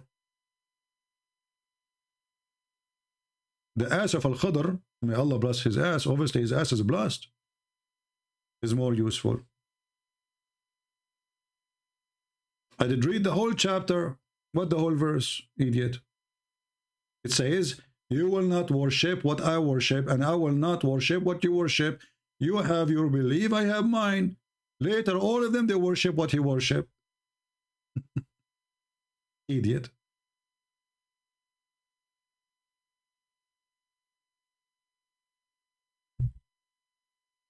Any Abdul?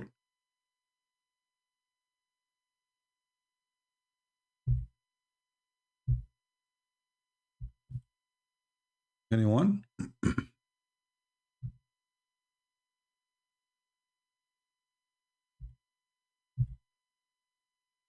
Any Abdul wanna speak about the topic we are talking about?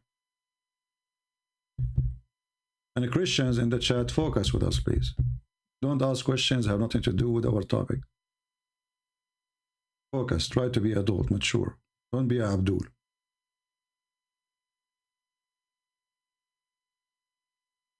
Any Abdul?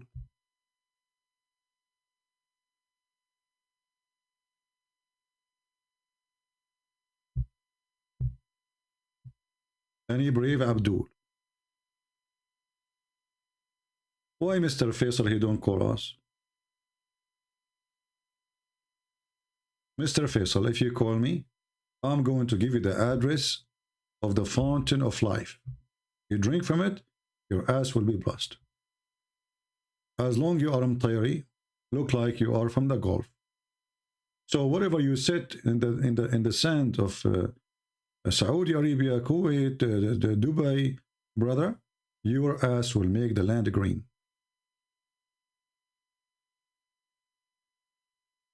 Christian Prince fan, you are going to force me to block you.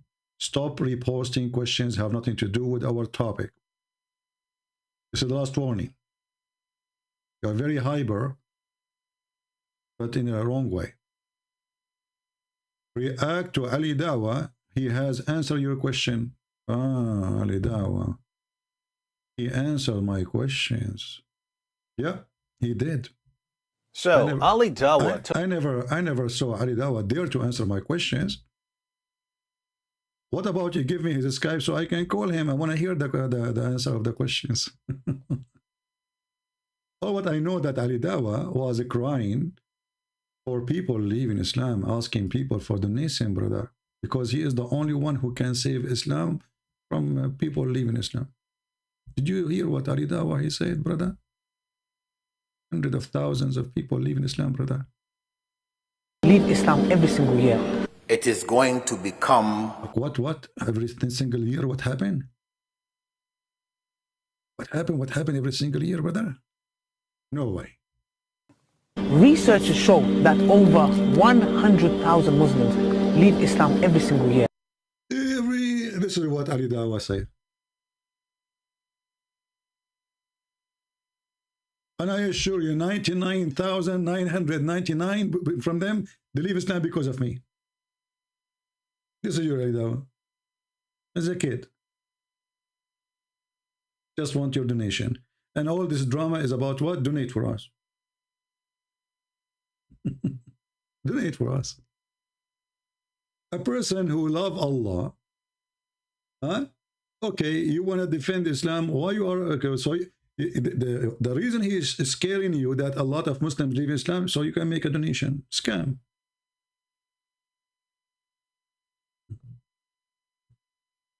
Ultimate part, he keep texting me. He is desperate. He don't even know how to name to choose names. And look, it's going to be a tsunami. It is going to become an avalanche. 24% of Muslim youth are leaving Islam. A tsunami. Brother. Look at this guy. Hold on. Muslim youth are leaving Islam. A tsunami. Your child is going to become an apostate.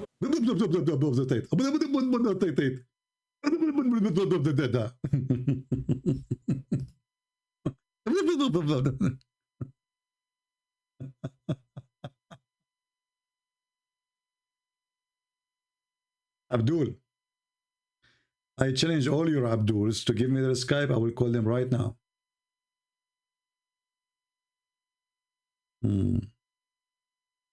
I'm here to challenge them how I am scared. They are the one who don't dare. When I called this coward in the screen, Mimi Hijab, he hung up on me 7 times. He did not let me talk. Who's scared?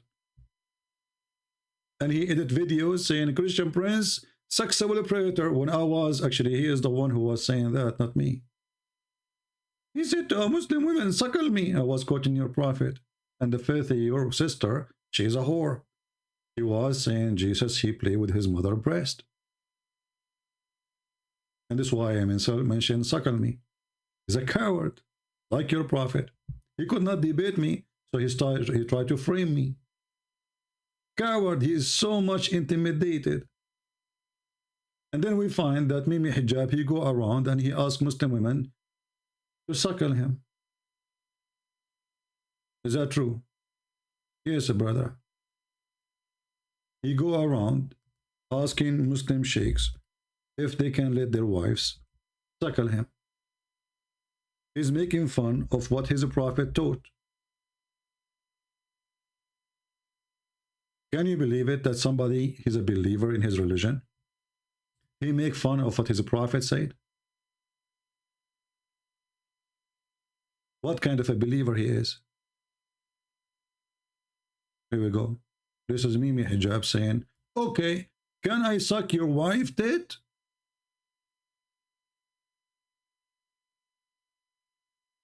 You see the cowards? They could not debate me. They tried to frame me.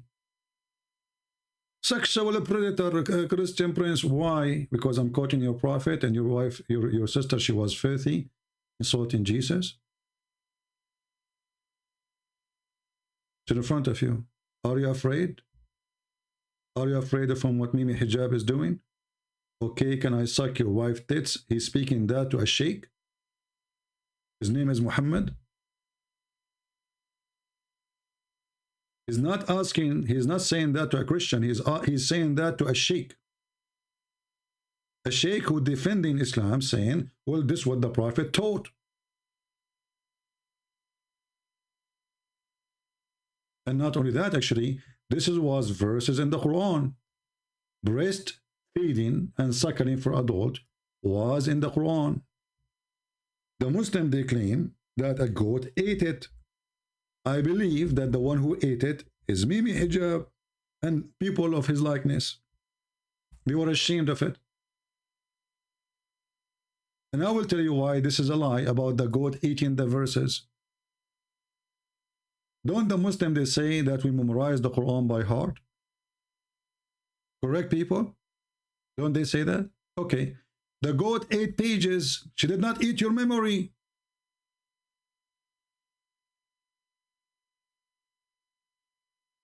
Did the goat eat every single Muslim memory, or ate 1 page or 2 pages or 3 pages of the Quran?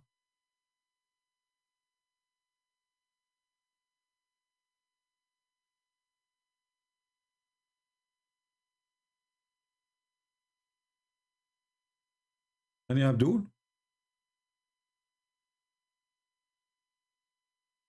Obviously, this is the Muhammad, and they decide to delete it.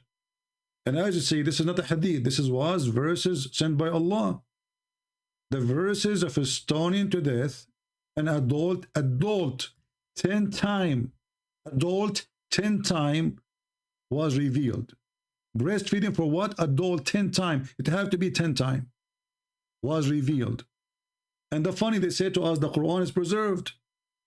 Who is a Muslim can recite for us the verses of a breastfeeding for adult 10 times? Ask your Muslims, those who you mentioned them, the YouTubers who are just making money from you. They're a bunch of dummies. They don't dare even to say hello to me.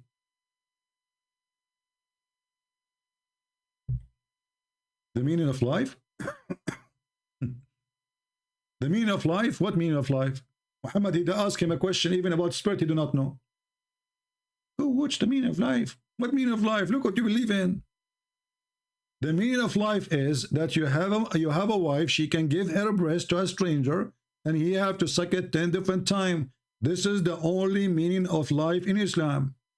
And not only that, the wife of Muhammad, she was ordering her nieces and her sisters to suckle adult men.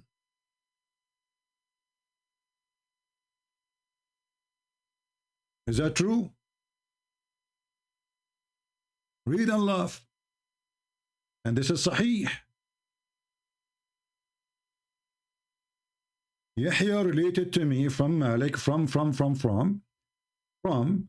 that the Aisha, the wife of Allah Prophet, bless him and grant him peace, admit those who him, her sister and daughters of her brothers had nursed.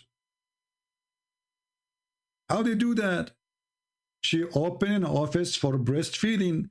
Her sisters and her nieces, they take off their breast, put it in the table, because they're big. They can't carry them. They're heavy.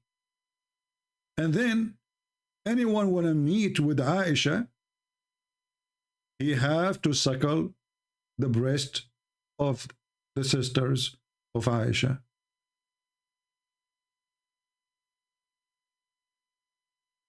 Let us show you more hadith.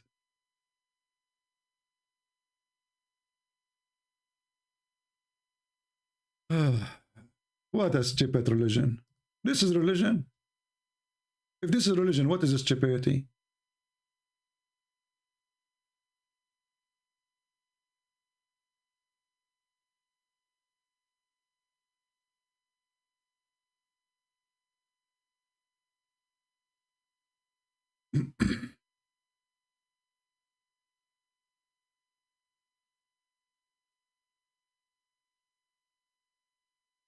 And this is your prophet teaching Muslim women to suckle a man.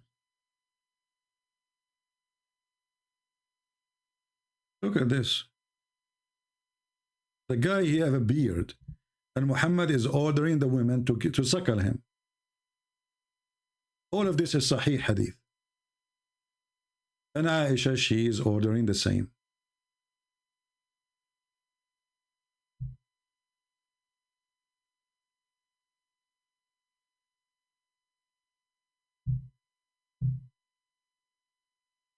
Can I call you and talk about other subject? I'm a Muslim by birth.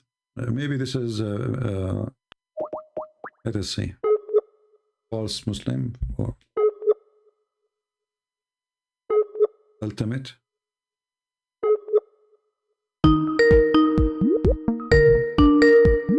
Yeah, this guy is obsessed.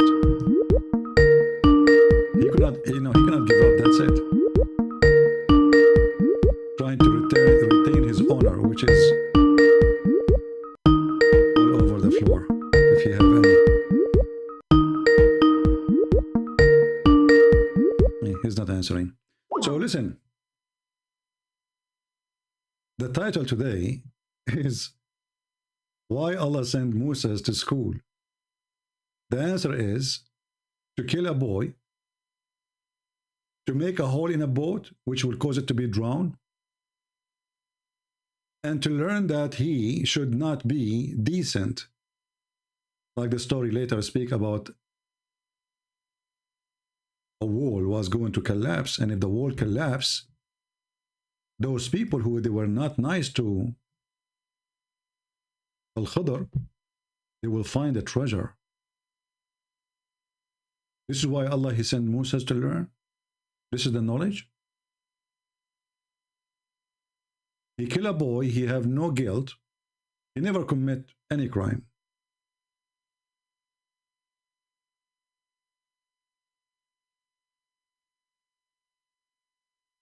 This is what Moses learned. What the point of this? Stupidity. Allah, he destined the guy, the boy to be a kafir, and then Moses, he was wondering why you killed an innocent boy. Al-Khadr is teaching him, well, I killed him because Allah revealed to me. What is the knowledge in that? What Moses learned? How stupid is that? And then he made a hole in a ship, the ship which is carrying them in the water. And the purpose is that when the pirate they come, they will not take the ship. But you made a hole, and the only way for those pirates will not take it if it's not usable no more. That's mean the ship is drowning. So what is the wisdom in that?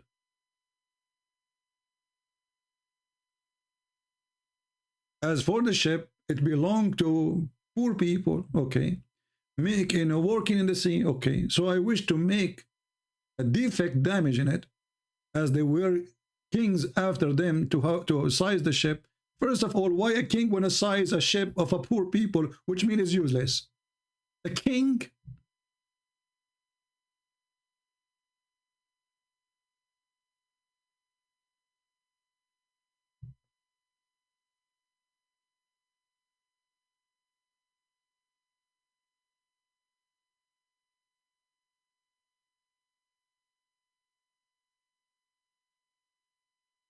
Who in the world want to believe that there is a king, he will steal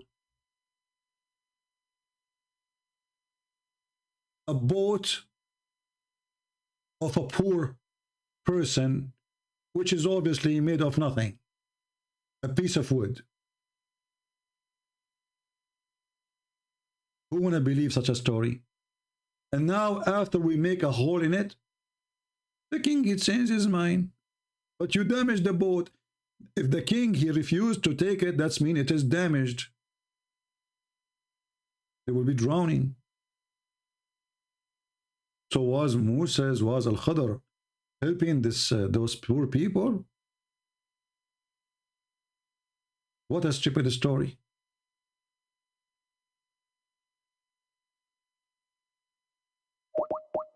This guy is saying it's good time to call you, and calling him, he's not answering.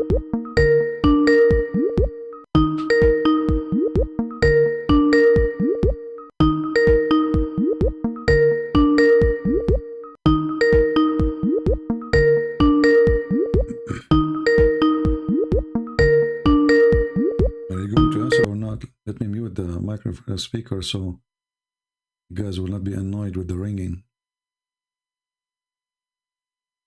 He's not answering.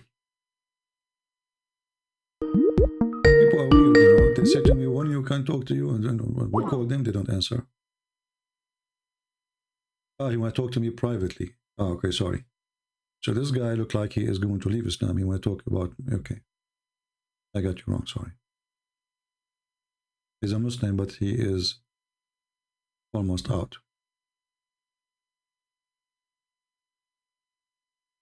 Hashim Hash, I don't know, I heard the ultimate fort when you called me. You are not ultimate fort? There's a very famous scholar, Muslim scholar, his name is Ultimate Fort. I don't know if you heard of him.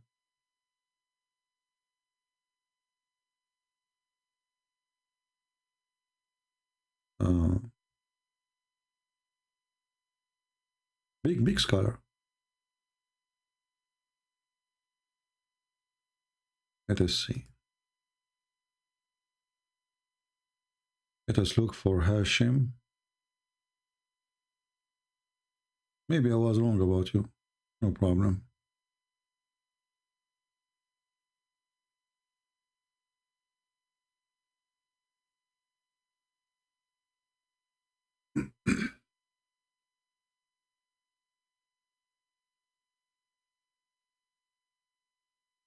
Okay.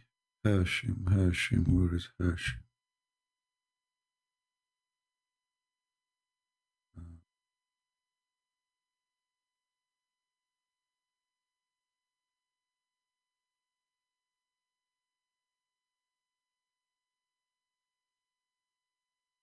I'm trying to find you. Okay, here we go. Text me again, text me. I will call you.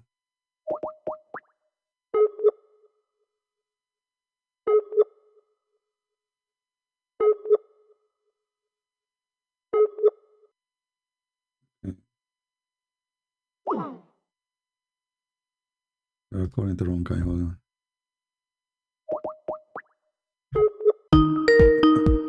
I think this is Ultimate Fort. He is desperate, but we can let see.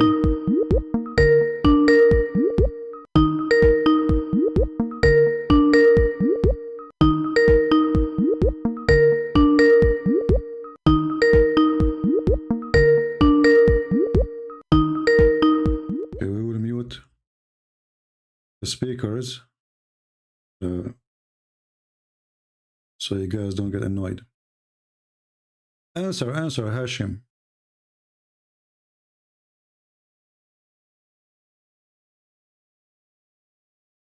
He's not answering.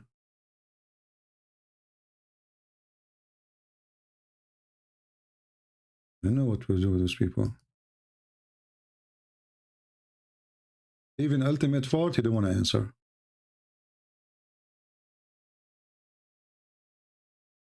Do we have any brave Muslim? So this is the wisdom, the guy, he learned to be evil. So let us say there is some people, they are not being nice to me. And then they own a wall, and this wall, if it collapses, that will reveal for them a treasure. So what I will do, I will fix the wall. So they will not get the treasure. Is that the righteousness? Remember, Allah, he sent Moses to learn from Al-Khadr righteousness. And righteousness is that there is people who they are not nice to Al-Khadr. So he decided to fix the wall, because if the wall collapses, look here, by the way, look at this. And as for the wall, it belonged to 2 orphan boys in town, and there was under it treasure belonging to them, okay? And their father was a righteous man, okay? And the Lord intended that they should attain their age of strength to take of their treasure, okay? As mercy from your Lord, and it did not of my own accord, as the interpretation, blah, blah, blah. So there is 2 kids in the town, and they are orphan, and the wall belonged to them. So now if the wall collapses, the kids, you know, the others will take, but hold on, you know, this is, the story here is very silly and very stupid. How many orphans in this earth, they are being treated misjustly? Why Allah don't fix their walls? And what does this have to do with righteousness? What about teaching people righteousness to give the money to the orphans? Fixing the wall will not change anything, because sooner or later the wall will collapse again. And if collapse when they are old will not make any difference, still people can take it if they are unjust. This is teaching righteousness. Where is righteousness here?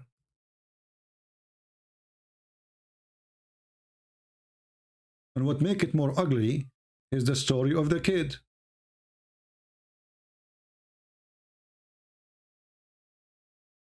Do we have any Abdul?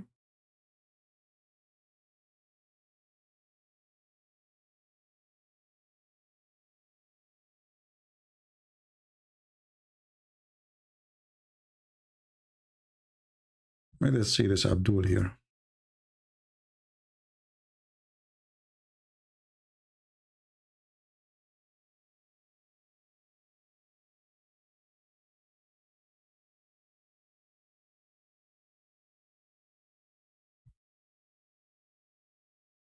Well, this Abdul is not answering. I called him many times. The one who called himself Hashim obviously is playing games. Let me block him. I will give you a chance. Call me one more time. You call me now. Last chance. Do we have any brave Muslim to tell us how righteousness is being taught? And do I need to go to different countries to learn those stupid stories to learn righteousness?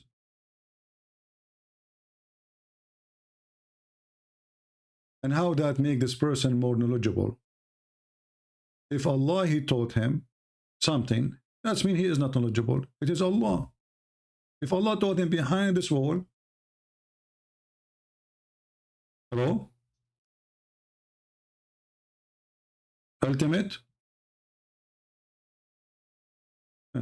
Shut up, son of Muta. Here we go. I know it's ultimate fort.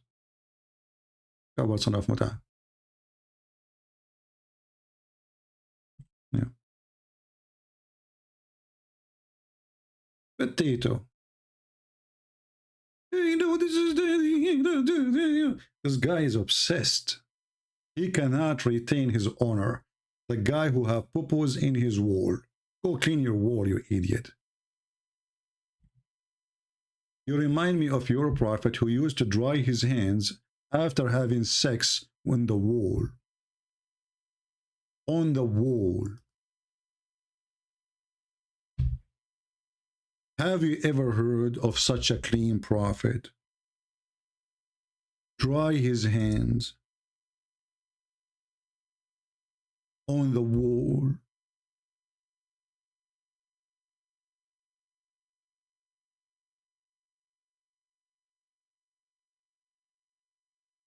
Let us see the hadith. Hold on.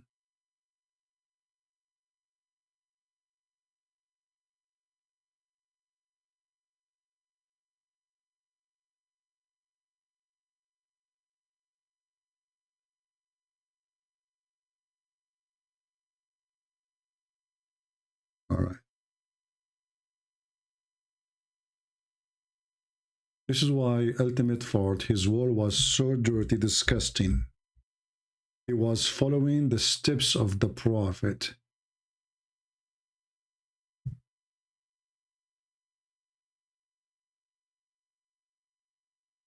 The towel of Allah prophet.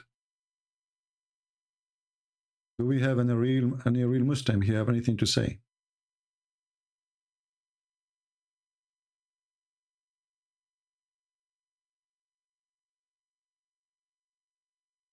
Any Muslim?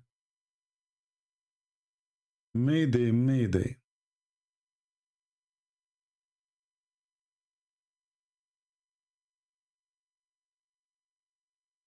Well, Abbas is just a stupid idiot.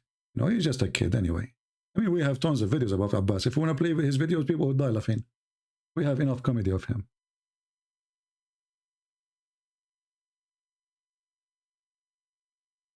Usually I allow him to talk here, but since the last time he said very filthy words to about Jesus, I'm not going to let him to talk anymore. Otherwise, I used to use him for, you know, entertainment purpose.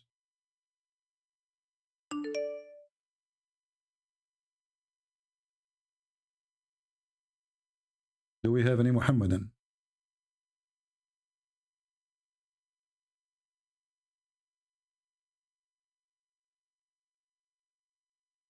Any Muhammadan? We have only ultimate fort. Ultimate fort, he make name after name in Skype.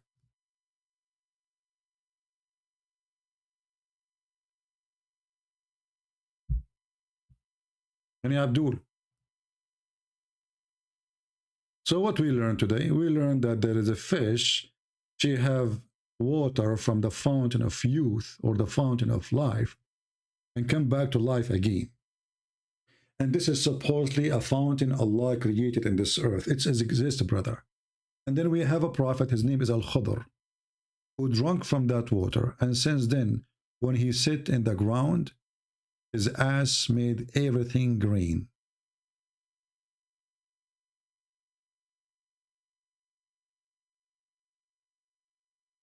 Isn't it amazing?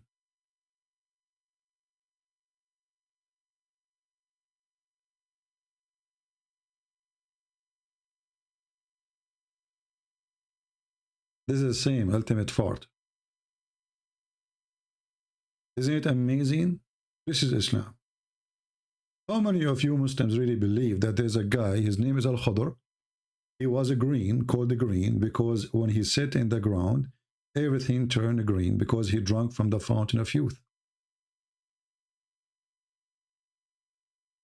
What do you think?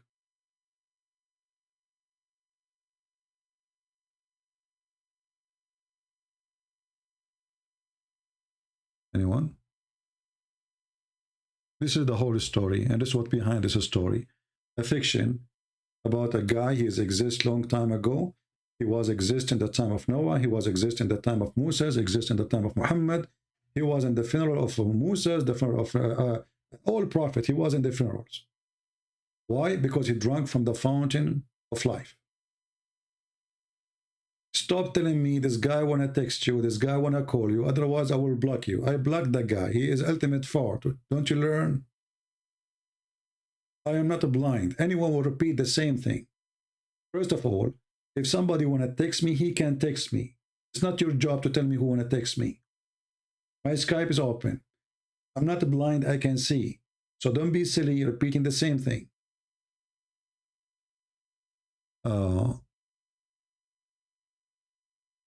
That's a good question, Faisal.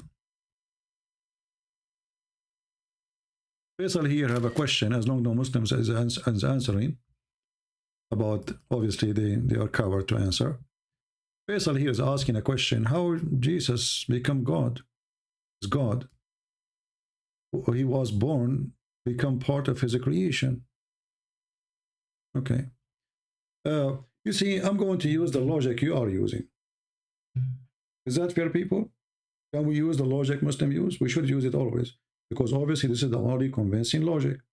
So according to your knowledge, or according to your logic, if we can call it logic, that Jesus, he cannot be God because he's part of his creation. That's wonderful. Allah have hands. Who is the one who created the hands of Allah?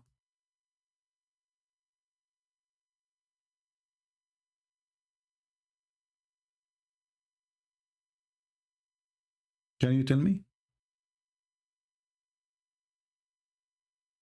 Allah have hands. Allah have a shin. Allah have eyes. Even the Jews, they made fun of this Allah, who his hands can do nothing. Chapter 5, verse number 64. Is the hand of Allah is part of his creation or created by somebody else?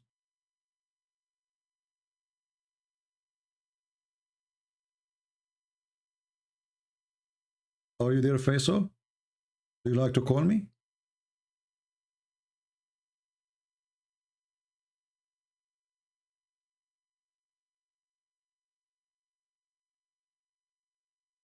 No, I'm answering you from your religion, because if I answer it from my own, you will not accept anyway. But anyway, you give up, right? Because you have no answer. For me, it doesn't make any difference. Why? Because Jesus says, before Abraham, I am. So his existence have nothing to do with his birth. So he was exist before the creation, as you claim, of the flesh. Before Abraham, I am, Jesus said. How Jesus can be exist before Abraham, before his birth? Simply, for his existence have nothing to do with his birth as a human. He exists before Abraham. And Jesus here answering your question. And then if we go to the Quran, we will find the same, that Jesus is exist before everybody. How? The Quran confirmed that Jesus is the Word of God. And is the Word of God created? If we search right now in Islamic website, all Islamic books, you will find that Muslims believe that the Word of God is not created. Well, that is Jesus. So are you against your Quran now?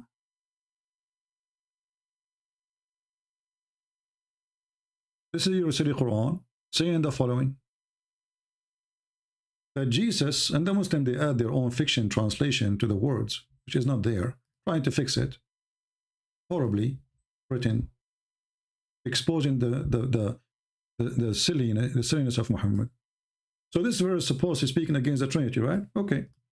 All people of the book commit no excuse in your religion, nor says that of Allah aught but the truth. Christ Jesus, son of Mary, was, between two brackets, is not in the Quran, a messenger of Allah. Okay, we will go with this. He is what? Messenger of Allah.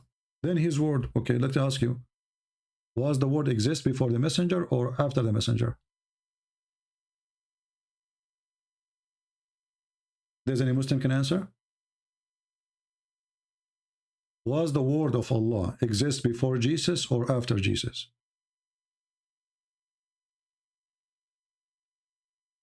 Now here, Faisal, he will decide to retreat and he will not answer. Listen carefully. Was the word of Allah, which is Jesus, exist before Jesus as a flesh or after? Who was exist first?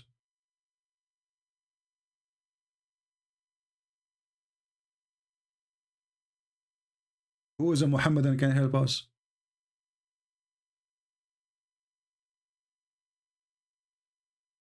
Look what Faisal he said. He said this is stupid. Thank you, Faisal. Faisal he agree that Quran is stupid. He admit. Because how we say that Jesus is created as a Muslims, and then we find that Jesus is the Word of God, so how the Word of God can be created? So the point of existence of Jesus was when he was in heaven, not when he was in earth. He is the Word of God. And this is exactly what the book of John, chapter 1, verse 1 says. But Faisal agree that the Quran is a stupid book. For Jesus was exist before he was created as a human being, according to your stupid Quran. It's in front of you.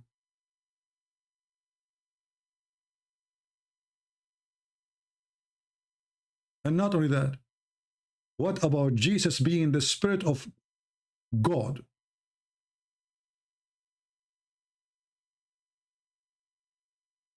Is Jesus a spirit proceeding from him?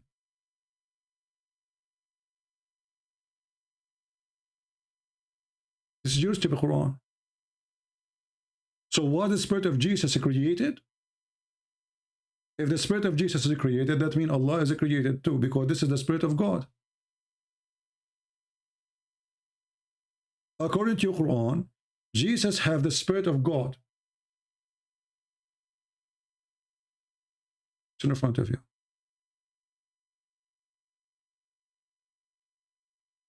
And now Faisal, he will go mute. All what he will say this is stupid. He will not dare to answer.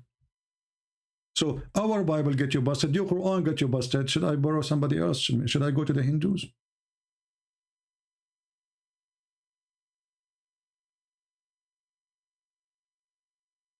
And not only that, by the way, the Muslims, they claim that there are people who believe in the oneness of God, right?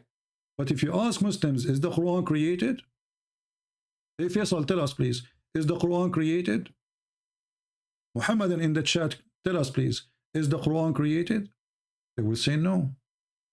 Okay, so now we have Allah is not created. We have the Quran is not created. So the Quran is coming from where?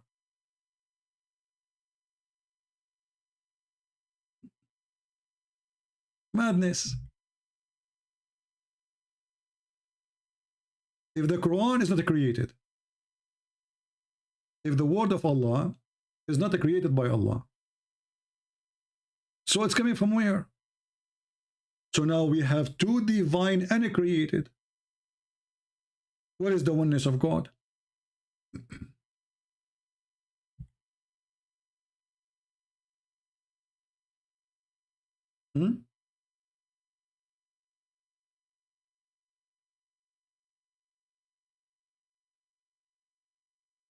If I go right now and search in Prophet Google, peace be upon him, I will search for the following. Was the Quran created? The answer will be very astonishing.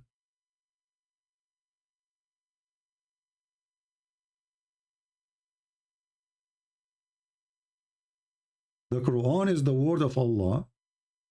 Maybe he exalted, not created.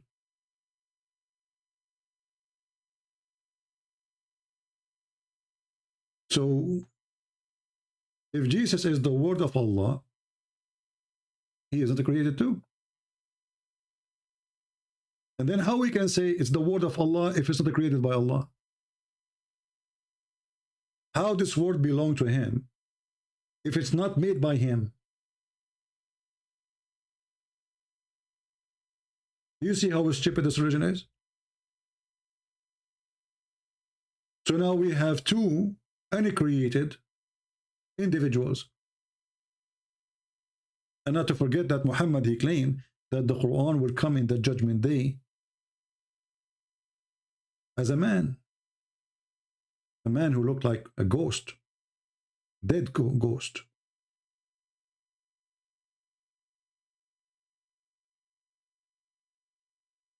This is how silly this cult is. And the funny, the same verse here, saying don't say Trinity, but here Muhammad is coming with different Trinity, saying that you can be 3 and 1 in the same time. Read carefully. Jesus is the messenger as a man. Jesus is the word, yet he's a man. Jesus is the Spirit of God, yet he is a man. 3 and 1 in the same time. Do you see it? So the same stupid verse saying say it no Trinity is the same verse proving different form of Trinity.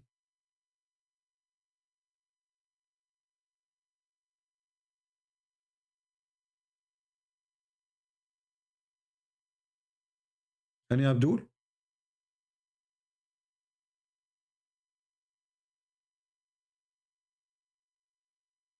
Anyone?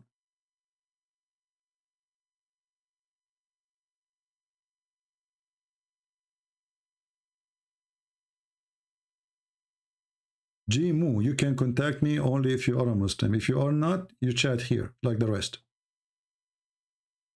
Do we have any Abdul have anything to say?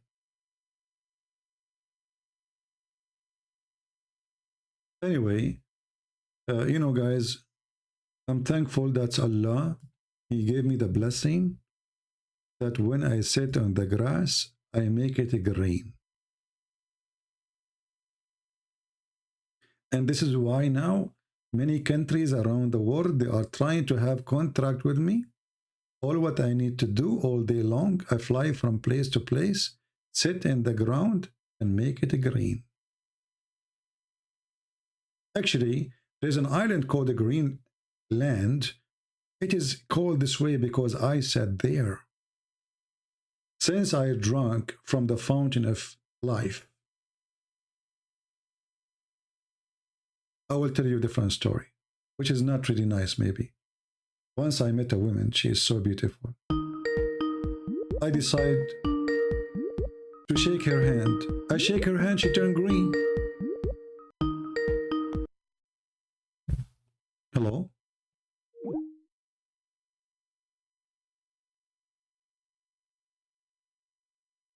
Why people are calling me? If you're not a Muslim, you don't call me. If you're not a Muslim, you don't call me. Let me see. Is this guy is a Muslim?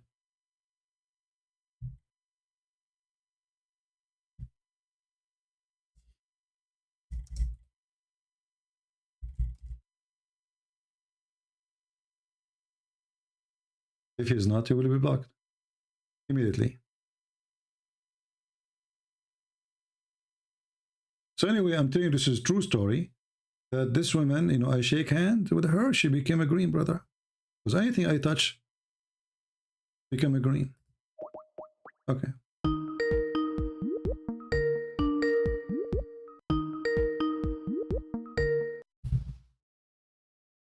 Hello? This is the same. Yes, my friend, you are live on air. Oh, thank you very much for having me. Can you mute YouTube, please? Shake hand with her, she became a green, brother. Anything. All right. So what do you want to say? Now? Yeah, it's okay. What do you want to say to us? Go ahead. You are a Muslim?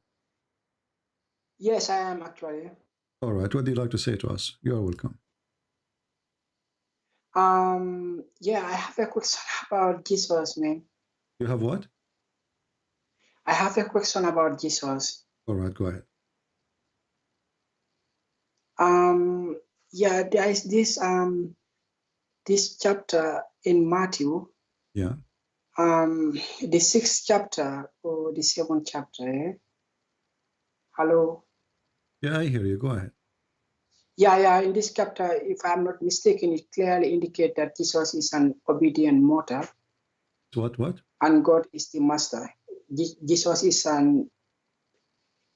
just an obedient servant. Okay. He's obedient servant. Okay.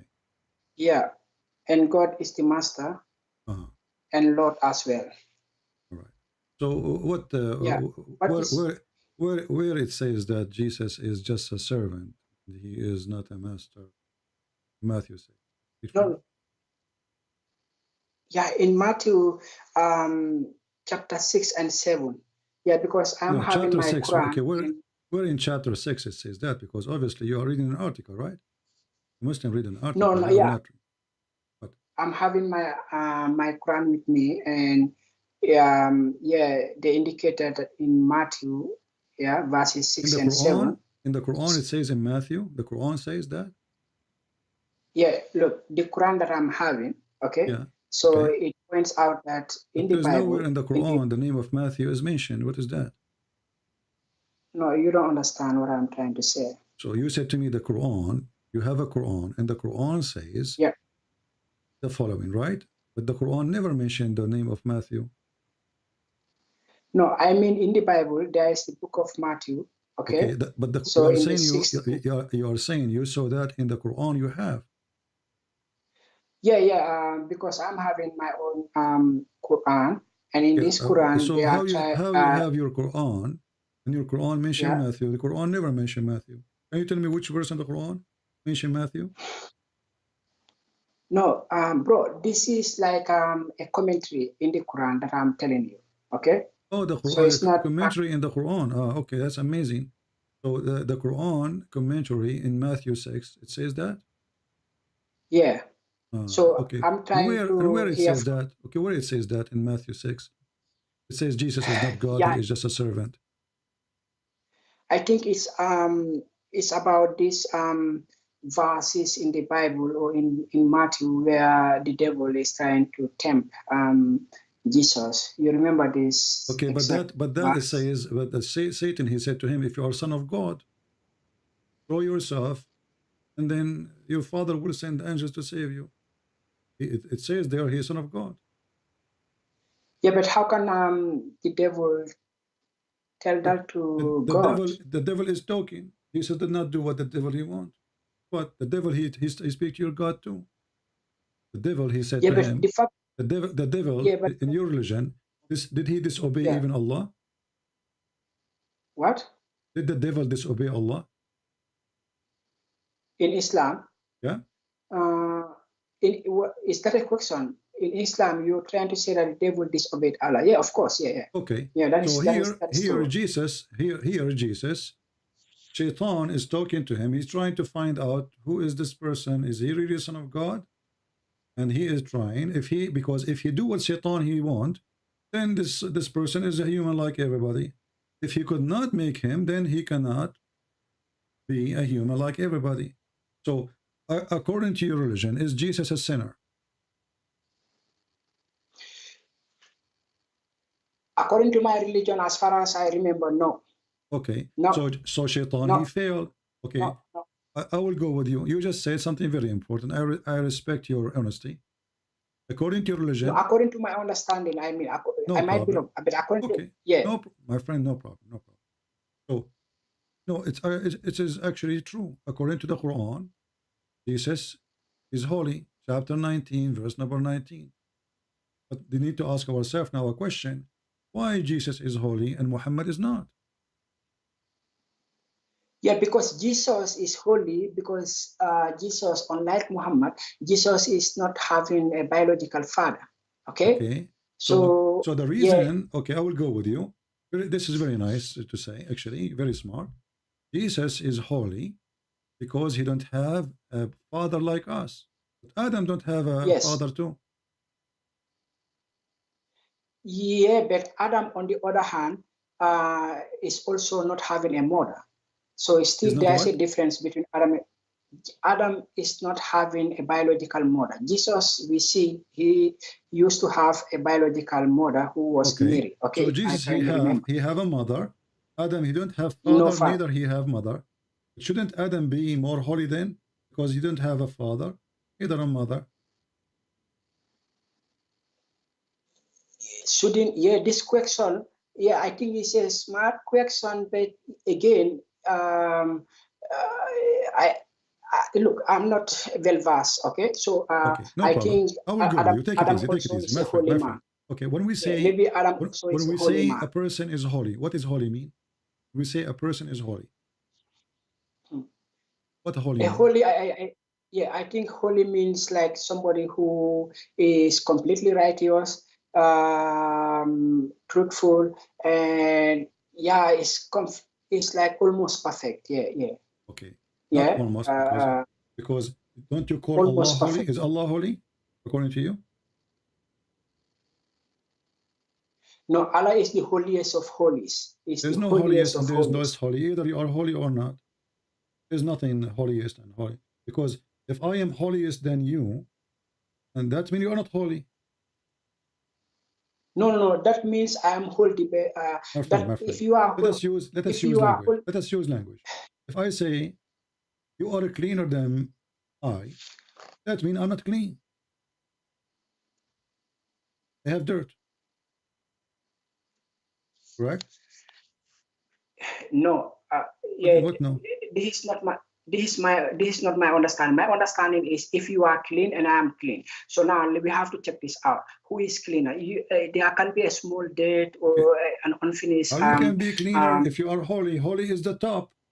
To call a person holy, he must be the top clean. There's nothing, because if he have one touch, my friend, did you remember that God says, clean is Allah about says sin. that He is Clean, the best of creators. Hold on.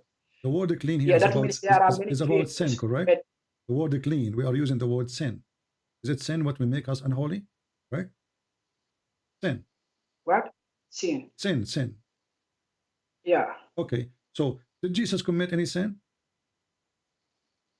Yeah, this now is a different question. You said holy, but did Jesus commit any sin? As far as I know, maybe only one sin, yeah. Which one? So why the Quran call him holy? Because Jesus was asked if he was the king of the Jews, but he did not answer this. He decided to. No, he answered. He answered. He said, "You said that." He agreed with them. He said, "You said so."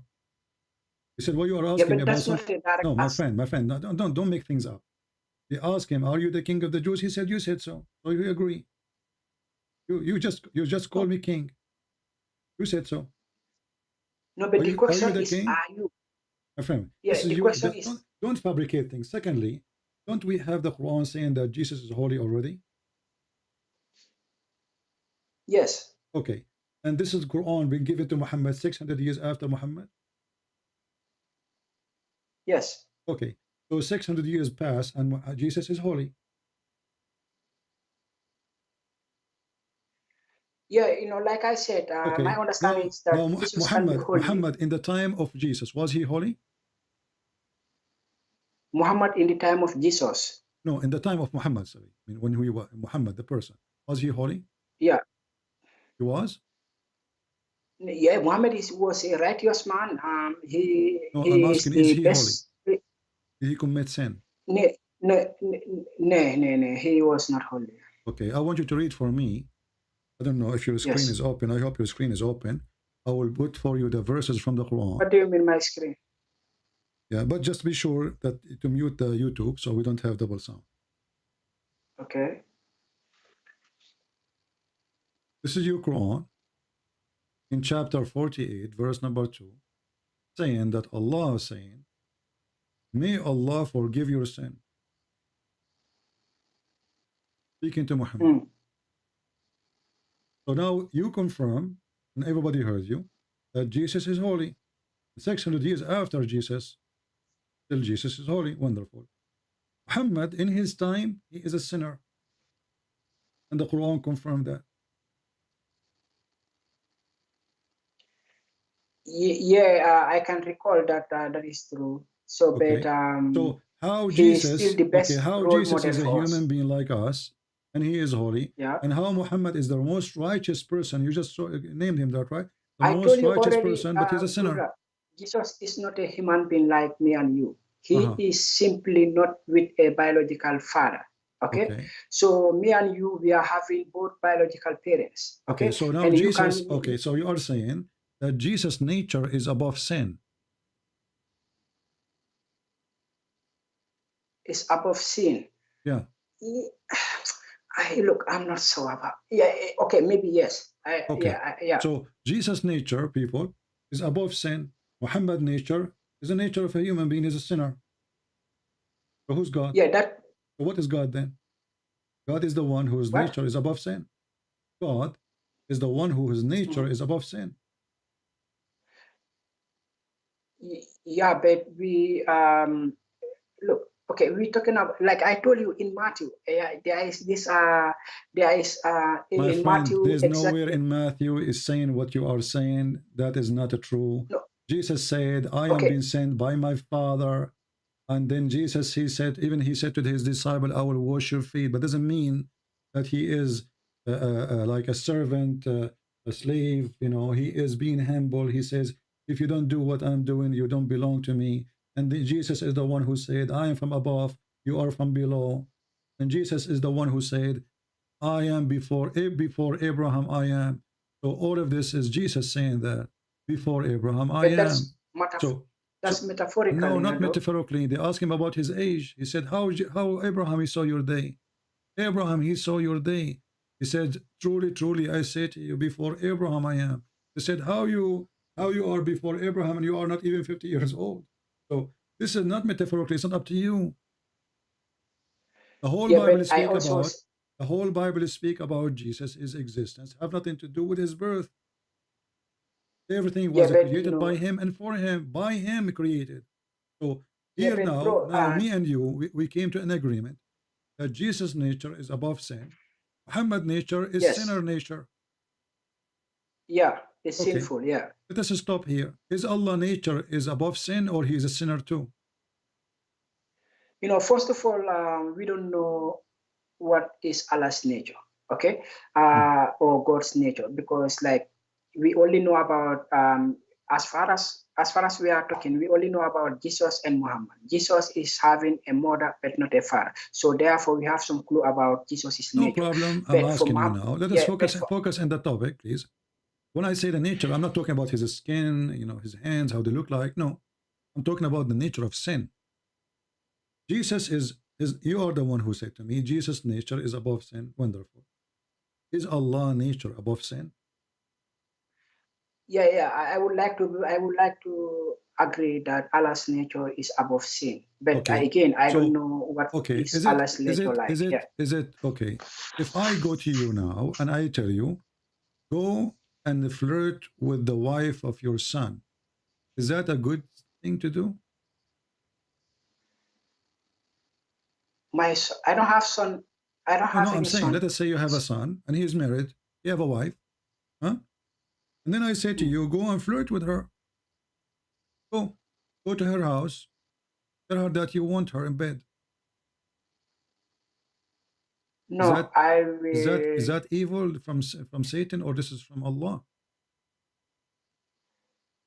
You know, if Allah orders me to do that, then I suppose Allah is having a good reason why I should do that, because there's a good sin in Islam.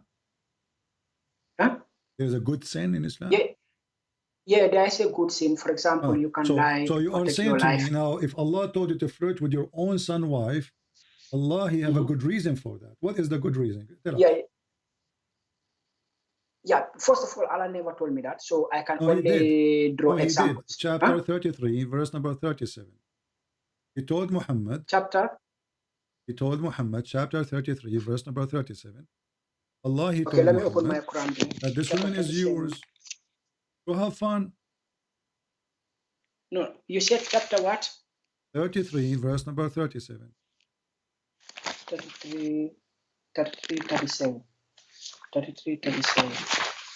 Please give me some moment, please. 37.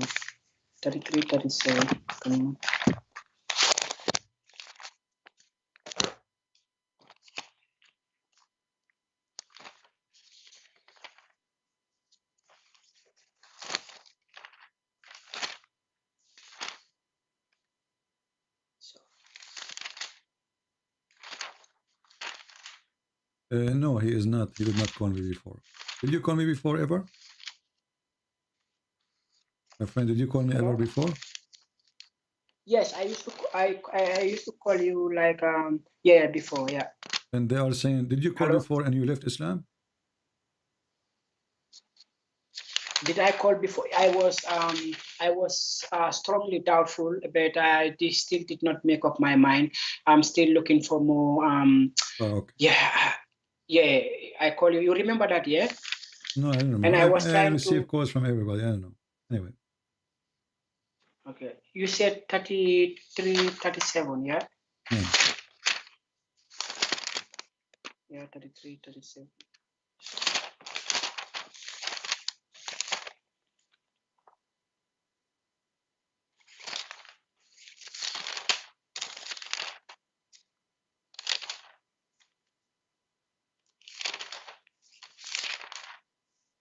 My friend, you can look on the screen. There's no need for all this stuff to look for forever. Look on the screen. We have it really there. Find it. Okay. Let me open it. Okay, right. I can see it. And remember when you said to him, Zayd bin Haritha, the freed slave of the Prophet, on whom Allah has bestowed grace by guiding him to Islam, and you, O Muhammad, to have done favor by promoting him. Keep your wife to yourself and fear Allah. Keep your wife and fear Allah. So Allah saying to Muhammad, why you are training the man, keep your wife, when I told you should take her? Why? So it says keep your wife and fear Allah. Why God want to encourage relationship between a married woman and a married man? And the married woman is married to the son. Is that ethical in Islam? Yeah, but this privilege is unique to Muhammad only. So this is a privilege so it's a privilege to be filthy? No, not necessarily. I think like what do you mean not necessarily? So now if you go to your son and you flirt with the wife and Allah told you this is a privilege to you, that will make you a good person. Like I said, Allah is having reason for whatever commandment that he. What is the reason? Muhammad, you have already many wives. What is the reason? Already have many wives. Is he single? Is Muhammad, he cannot find a wife? And the woman she is married already. No, not. The woman Muhammad she is can married have any already. wife. Listen. Muhammad here, he broke the commands of God. When God, he gave Moses, he gave him command. And the command says, don't wish what is not yours. Don't look at the women is not yours. Don't take the money. Don't steal the money is not yours. So Muhammad is breaking the command of God. And his God cannot be the God of Moses. Okay, but you did hide in yourself what Allah has already made known to you, that he will give her to you, that which Allah will make manifest. You did fear the people. So here, what I can see so far is that Muhammad is given this privilege, that hold on, that how you call fornication a privilege?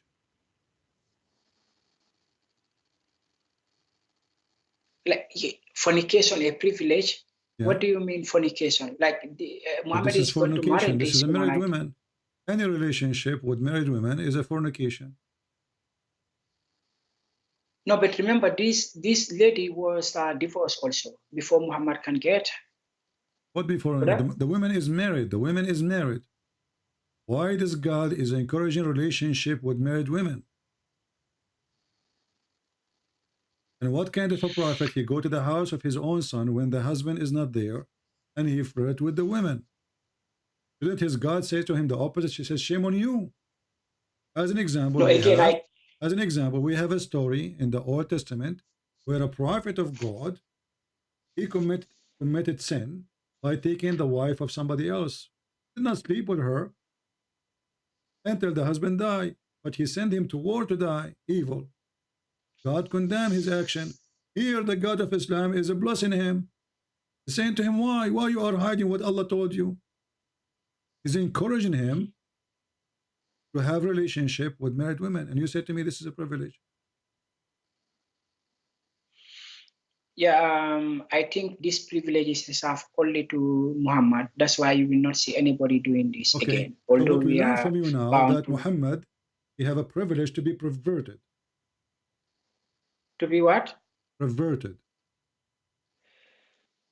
No, I will not say perverted, because you can see So this if is the I go only to your time house, that, if I go to your house and I see your wife, and your wife, she is beautiful, with my respect to your wife, I'm not making fun of you, and I see your wife and I want to sleep with her, that does not make me a bad person for you. That make me, I'm a person of a privilege. let me give you an example. No, don't give me an example. I just take, give you one. I just gave you one. I go to your yeah, I go to your house when you are not there. And I say to your wife, you are beautiful, I like you. And we go to bed. yes. Your answer is, this is good.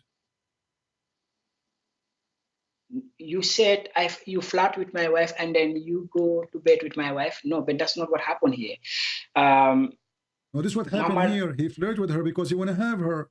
And now Allah is yeah, telling but him, why you are hiding what Allah he told you? What he told him, you will take this woman, take her. So now he went to the house of the man. So the yeah, wife, she will tell him, listen, he did it on purpose. So that when the husband, and obviously they are in bed together already. The women, when the husband, he came, he was happy, excited. He told him, your father was here and he flirted with me. A person who have honor, he will go to fight the yeah, father. What shame on you? You are a scumbag. You are filthy. How you do that to me? Instead, he knew remember, that Muhammad Muhammad, he is the cannot play prophet. games with him. He will kill him.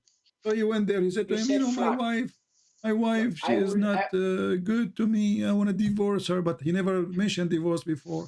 And tell the wife, she yeah. told him that your father was here and he was flirting with me. Correct? So I thought like what happened here was like Muhammad complimented this woman that she is beautiful, that she is How okay. he compliment, how this is complimented? He flirt with her. If I say Okay, to you your, can if I say, you can to your say wife, it's flirting, if a but man, I if would your say it's neighbor, complimenting. if your friend come to your house and he say to your wife, my heart fell into you, that is a compliment. Yeah, that can be a compliment here too. How that is compliment? The guy is flirting with your wife, she's married. What kind of a friend? He come to your house flirting with your wife. If you are married and a woman, an unknown woman said that, oh, my brother, you are very handsome, you are okay, that does not necessarily He did not means. say you are beautiful. Yeah, Secondly, why he is looking? He saw her already many times before. What beautiful? The story says that when he came to her house, Allah he sent wind, and he lifted the curtain, and she was almost wearing nothing, and she was a beautiful white soul. So Muhammad he said, Subhanallah mu'allif al-qulub. Praise be to Allah, the one who made my heart flip for you. So not only is he flirting, he's staying her. His intention, he want her. How this is a privilege for a man. He is already married. He have tons of wives, and she is already married too. yeah, I agree that Muhammad used to see this woman before, but it's the first time that Muhammad is seeing this woman in this particular state. Oh, this is the first And time he this, saw her naked. So the first time he saw her naked, he decided to jump on her.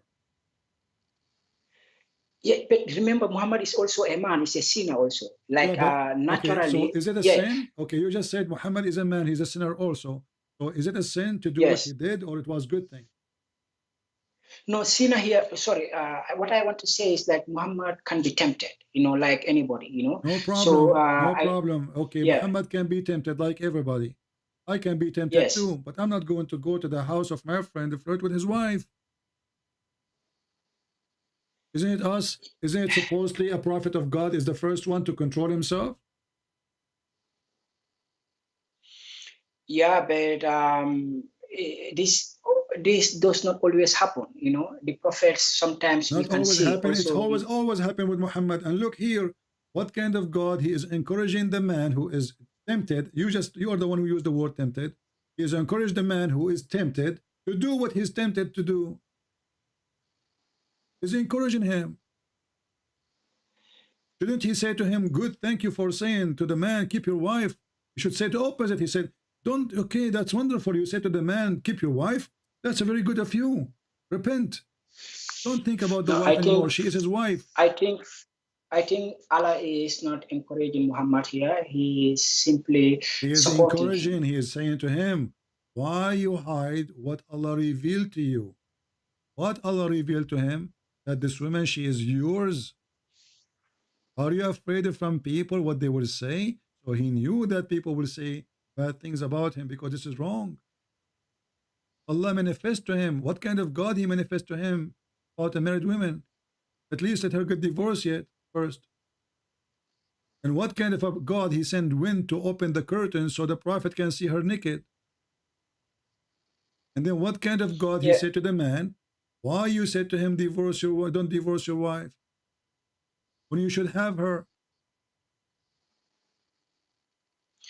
Okay, so I really don't have any more clue how to get around this. I only think like Muhammad was tempted because he's simply a human like any one of us, and he's a special man. This privilege you call me, remember, you call me to talk how Jesus is God, and you agreed that the nature of Jesus is above sin. So yes. Jesus will not be tempted by a naked woman, correct? So are we comparing Jesus and Muhammad now? I'm not trying to compare these two. I'm not asking you to compare. I'm not asking you to compare. I want an answer. Jesus cannot be tempted by a naked woman, according to your understanding, because he is above his nature. Okay. So guys, Jesus cannot be tempted by any woman. But let me ask you then, isn't Jesus a man like everybody? No. No. He's God then. Yeah. He's God. He's not, no, I can't say he's God like at this moment. Any man exists in this earth. Hold on. Any man exists in this earth, including me and you, can be tempted. If you say no, you are lying. Yes, I already. So we agree that all men. We agree that all men in this earth, all men, no exception, can be tempted, and they got tempted. But Jesus, nobody can tempt Jesus. Nobody. Satan, he tried, he failed. So what makes Jesus above is holiness. And what make him above, that he is from above, not from below. And Muhammad is just a bad person, hijacking the business of a prophethood. He is no prophet. He is making Quran just to serve his private part. Yeah, I call to understand very well what Matthew is saying. Matthew 4:10, for example. Okay, Matthew 4:10. You know, thou shalt worship the Lord thy God, and him only shall you serve. So you are well versed. Okay. What is my understanding is that you are well versed. Okay. You are familiar with this. I have what? I'm saying that you are well versed, that you are familiar with the text. Right? I don't understand. You are very. Somebody can tell me what he's saying. You are very what? No, I said you are well versed. You are well versed. You read extensively. Well versed. Okay? Well versed. Yeah. Okay. Yes. So Matthew 4:10 is saying that you shall worship the Lord thy God, and him only shall you serve. So I don't get the context. I only see this verse. Okay. So who is speaking here in your context? Is it Jesus who is speaking here, or is Yahweh who is speaking? Jesus speak to Satan. So Jesus is telling Satan that you should worship your Lord? No, he is quoting for him. He's quoting for him what the command of God is, that the only one you worship is God. So here, the Satan is asking, well, you know what? I will give you this, I will give you that, I promise you this. And then Jesus answering him, refuting him, that the true righteous person is the one who only do such a thing only to God, no one else. So you are no one. I am the one who people will bow down for him. And then the devil, he continue speaking and saying, well, you know what, if you throw yourself from the top of the mountain, well, the angels will, will come and don't worry about you, about what will happen. And then Jesus said to him, it says, don't like try your Lord.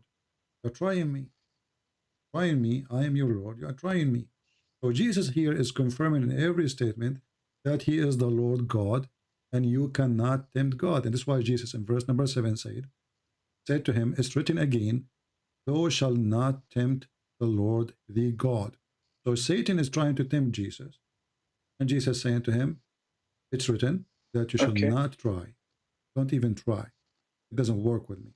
And you agreed that Satan, he could not do anything. Satan, he tried. When the translation in the Bible says it tempt, it's an act. It's an act of temptation, but it failed. Jesus wasn't not that tempted. So I can try to tempt you. I can say to you, if you believe in me, I will give you women. And then you say to me, like what Allah do. Allah, he promised us women with big breasts. He's trying to tempt me and you and everybody. For me, I'm not tempted by this. I laugh at it. Okay, so I get what you are. So it is this Matthew 4:10 is a situation between Jesus and the devil only. So I was thinking, okay, this is like a general statement to everybody. Okay. My friend. When you read, it's difficult. It's difficult. So it's not difficult. No, it's not difficult. Not difficult. When you read the story from the beginning, so you will not misunderstood. Maybe you are just reading no, a my quotation. Quran here is in my Quran here. There's no Quran. First of all, there's no Quran mentioned in Matthew. That is a stupid author adding things there. Secondly, the Quran you have, even the Muslims who they are writing the Quran for, you can't understand. How they can understand our Bible? I mean, they can't even explain their own book. And now suddenly they became expert in our book. I think you don't understand what I'm trying to get at. What I understand. You are reading a book, you call it Quran. But the truth is, this is not Quran. Because nowhere in the Quran, it's mentioned the book of Matthew. No, this is only a quotation from the Bible. Exactly. So this is an idiot. This is an idiot. He is putting things there have nothing to do with the Quran. As an example, you said to me you saw that in the Quran. What chapter, what verse? No, that's why I repeatedly said this is a quotation from My friend, I'm asking you, from whoever. The quotation, you found it in which verse in the Quran, according to the book you have? No, this is pages before you start having the first surah or the first ayah in the Quran. It's just what surah? What surah is the one he is trying to insert those things in? No, he's not definitely doing that. He's not. Why is quoting those things? What is the purpose of quoting them? Okay, I tell you, it says here, Jesus and Muhammad, peace be upon them, in the Bible and the Quran, biblical evidence of Jesus being a servant of God and having no share in divinity. Okay, so having no share, this commentator is saying that Jesus is having no share in the divinity. Okay, and also there is, Jesus is having no share in divinity. No say, no say? No share. S-H-A-R-E. Like my accent is very bad. Maybe that's why you are understanding. Like, so he is saying that Jesus is not divine, right? Yeah, Jesus is not related to any divinity. It's not divine. Yes, simply. No, but okay, but this idiot, he just got himself busted. Why? Because he tried to teach you something. This idiot who wrote the book, is an idiot. Because he's trying to teach you something, and you are the one who said to me that Jesus is above the nature of all mankind. Can you repeat that, please? You said to me that the nature of Jesus is above the nature of all mankind. He's not like anyone, correct? Yes, yes. That means divine, because the nature of mankind is the nature of mankind, and anything else can be called holy. It must be divine. So the nature of mankind is a sinner. The nature of Jesus is not a sinner. The nature of the angels are the angels themselves. They can commit sin. Even in our Bible, angel himself, he commits sin. He was thrown out of the mercy of God. In the New Quran, angels are liars, and they commit sin. They accuse Adam to do mischievement, and Allah told them, if you are truthful, Okay, just for a moment. In my lifetime, I'm already almost 26 years old. I have seen locations, I have seen characters that are repeatedly being referred to as holy man, holy places. I don't care. So those are false statements. One, because no man is holy, only God is holy. That's why I'm having difficulty to try to catch up with difficulty. Don't be fool yourself. Yeah, because somebody said to you, the holy priest, he's not holy. Or the holy pope, he's not holy. Yes. Or the holy Christian prince, he's or not holy. Or the holy prophet, the holy he's not imam. holy. Listen, my friend, yes. there's no one is holy. We can use the word as a language, to show respect of like their decencies. But when it's come to holiness, there's only one holy, that is God. And now Do we you are have talking any about, statement and that now we backs are that? talking Okay, about so who commits sin, who commit not. So a person never commits sin deserve to be called holy, or he never commits sin. But it's not only just about committing sin. Jesus is way above that. As an example, when I say to you, who is God? What is the definition of God you have? what? What is the definition of God you have? When I say to you, you are a Muslim, and you say to me, you believe in God. So what God? No, I said I believe in Allah. Yeah. I know. You believe in Allah. Yeah. Allah is His name. So what is Allah? Yeah. Okay, what is Allah? Give me definition of Allah. What is? Yeah, Allah is the creator of everything that we are That's a seeing false around answer because Allah, He could describe Himself that He is the same as Baal, but He is better. He is the same as what? Baal. What is Baal? Baal is the creator, one of the creators. Baal is one of the pagan gods. Baal was very famous, very popular in the Middle East, and even in Europe, and people worship him. So Allah, He says, He is better than Baal. He is the best of the creators. So by doing that, Allah, He admit that Baal is a creator, but Allah is better. Yeah, I think this is one of the statements that I disagree with. Because Who for are you to example, disagree? That this is Quran. Either you leave Islam, or are you playing games with me, my friend? Because you called before. Are you playing the same game? I'm asking you. Does it say in front of you?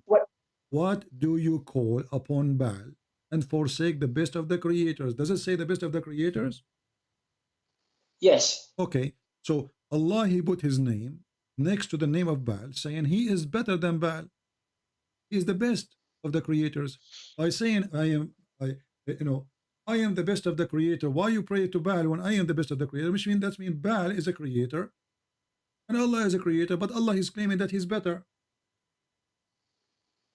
Otherwise, comparing myself, if I say I am the best of the student, that means there's other student, I'm not the only one. Do you agree? Yeah, I understand that. I understand your point. So Allah is the best of the creators, but there's no other creators, or there's other creators? Based on this statement, there is multiple creators, and Allah is the best of all of them. So how when I asked you who is Allah, you said to me He's the only creator? No, I said Allah is the creator of everything around us, including ourselves. That's what I said. He didn't. Hold on. He said that I am the best of the creators. So the creator of Baal is where? Where is Baal? I told you a moment ago that this is one of the verses that I disagree with. So you can say who I am. Agree or so not. So you don't agree with the Quran now. So you have to leave Islam then. Either you agree with it or you don't agree. If you don't agree, this means you leave Islam.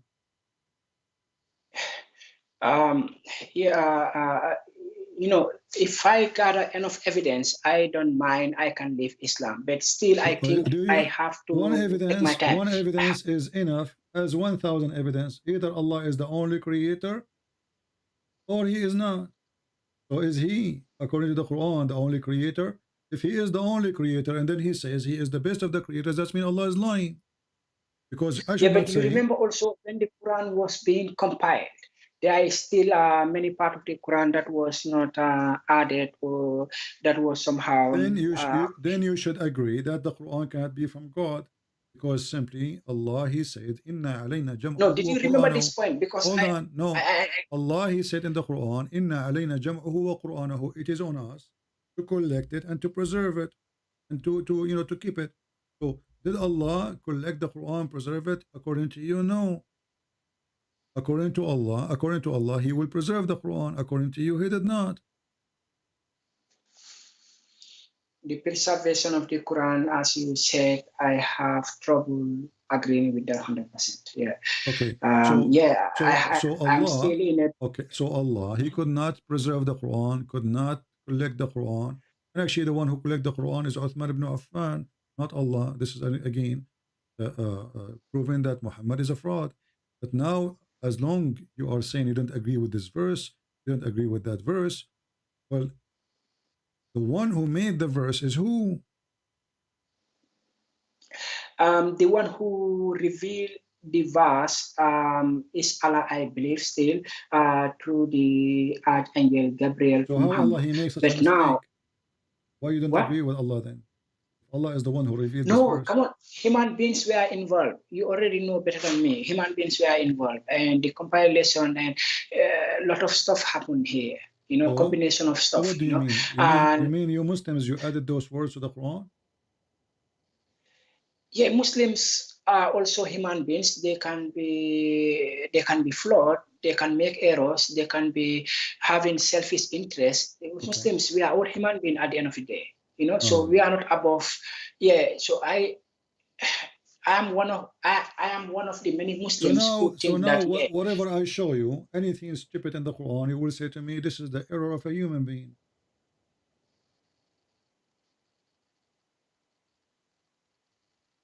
Whatever is, no, I will not do that. Yeah, anything I show you, anything I show you now, you will say to me, "Well, I don't agree with it. This is obviously error of a human being. This is somebody added there." So what kind of why you are calling me, my friend? Why you call yourself a Muslim? Why you call yourself a Muslim if there's no book left to follow? How you follow the book which you cannot trust? You are saying to me that those verses is added by Muslims. So how you follow this book if you don't trust the book? Yeah, I follow this book simply because there are many other wisdom, other what? that touch my heart. Yeah, there are many wisdom passages. Wisdom? That Okay, touch my heart, give me an example. Give me an example of the wisdom. Because there's many wisdom. Give me the wisdom. Give me the best wisdom you have in the Quran. Yeah, come on, bro. Come on. There are many wisdoms in the Give Quran. me one. For example, give me the Quran. Best one. Huh? Give me the best one. Yeah, for example, the Quran says that if you will kill one man, it's like you kill the whole mankind. You remember this? So why the Quran says kill them wherever you find them? Yeah, but this is a war situation also. This is a conflict situation. This is a situation. So a second ago, non-killing is wisdom. A second after, killing is wisdom. We were talking, my friend, hold on. First of all, the verses you are quoting for me, Muhammad was quoting the Torah. This is not Allah. No, what I'm telling you, he was quoting the Torah. It says, even in there it says, for this reason it was prescribed for the children of Israel that whoever slay a soul, unless, like for not justice reason, he is as the same as someone who's in slaughter everybody. And this is in the 10th commandment. Don't kill. So Muhammad is quoting the Jews. This is not Islam. The verse after it, Muhammad, he says, kill everybody. Those who they are against Allah, wage war on Allah, not wage war by taking sword. Right now, the punishment for me for speaking against Muhammad is death. This is waging war in Islam. So the punishment of those who wage war against Allah and His apostle and strive, make mischievement in the land, is what? They will be murdered. But even there in Quran it says they should be murdered. Do you see it? It says they should be murdered, or they should be crucified, or we should cut their hands.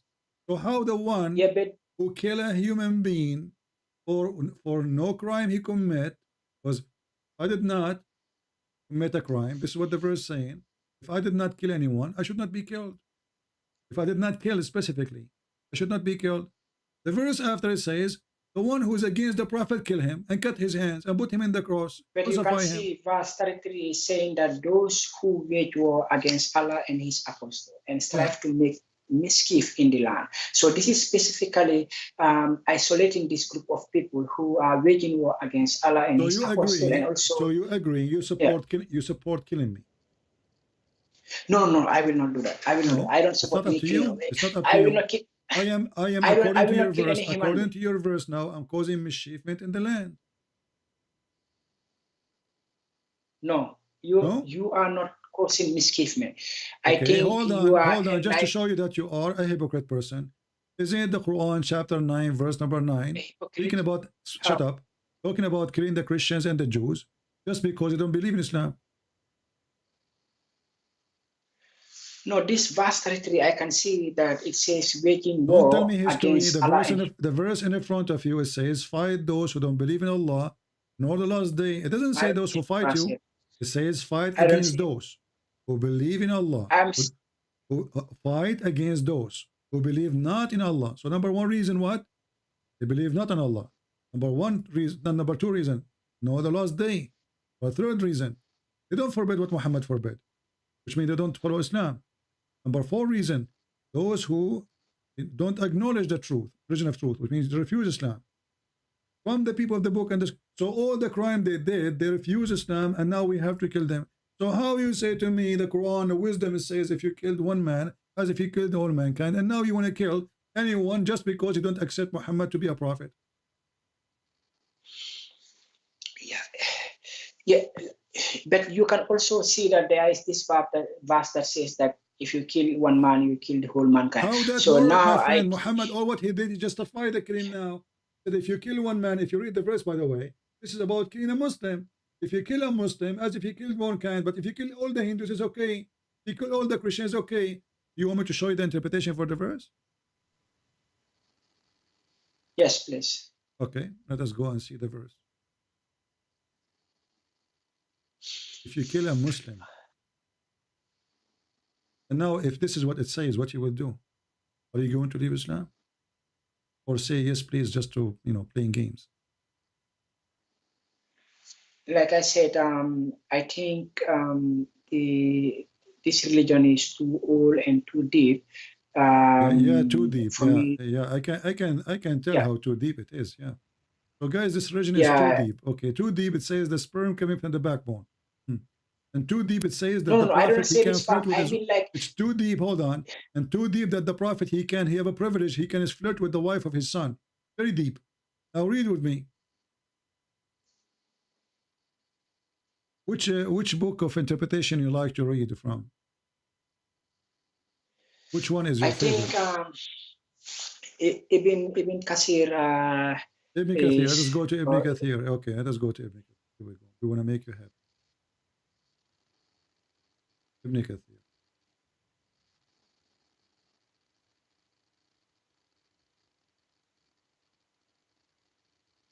All right.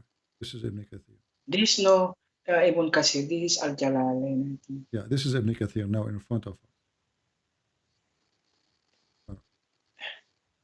The ayah says, whoever kills a soul without justification, such as in retaliation of a murder or causing of mischief in the earth, okay, as if he killed all mankind. And now we could go down. He continue more, he says. Meaning, if anyone killed, he's repeating the verse here.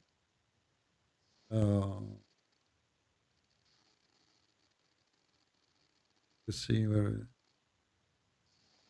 Enter Uthman, okay. Do you also know that my friend, the hold other... on. Okay, hold on.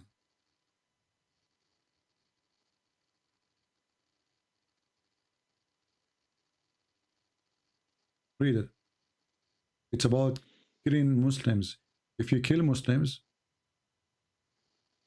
you are murdering. If you kill non-Muslims, this is only for Muslims. Read carefully. Whoever kills a soul that Allah forbid killing is just like the killing of all mankind. Sa'id ibn Jabir, oh, they will see it. He said, he who allow himself to shed the blood of a Muslim is the like who allow shedding the blood of all people. He who forbid the shedding the blood of one Muslim is like the one who forbid the shedding of the blood of all people. So this verse here, Muhammad is using it to not to kill Muslims, but we can kill Christians. Yeah, it's like whoever kills one soul that Allah has forbidden. One Muslim. It's for Muslims. You cannot kill but Muslims. You can say it's one soul. No problem, but the soul of a Muslim believer. Because Allah forbid you from killing a Muslim believer. So whoever kills a soul is forbidden by Allah to be killed. But there's other souls is not forbidden by Allah to be killed. Like the Christians, the Jews, the Hindus, the atheists, etc.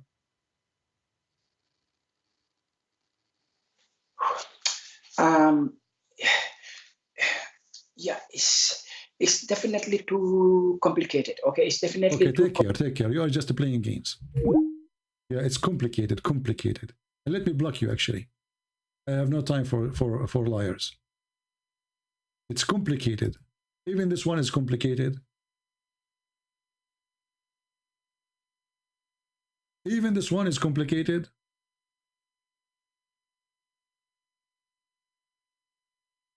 There is wisdom in the Quran.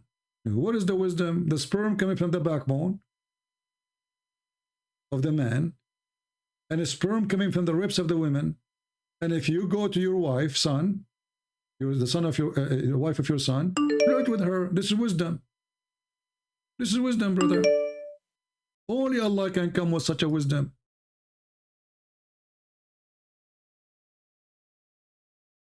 This is Ultimate Fart. He is using the name of Faisal. Hey Faisal, Ultimate Fart is using your name. He's texting me in Skype. Welcome to Nigeria.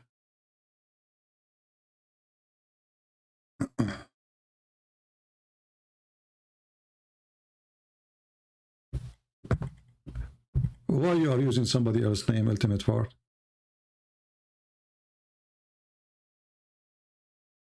Ultimate Fart.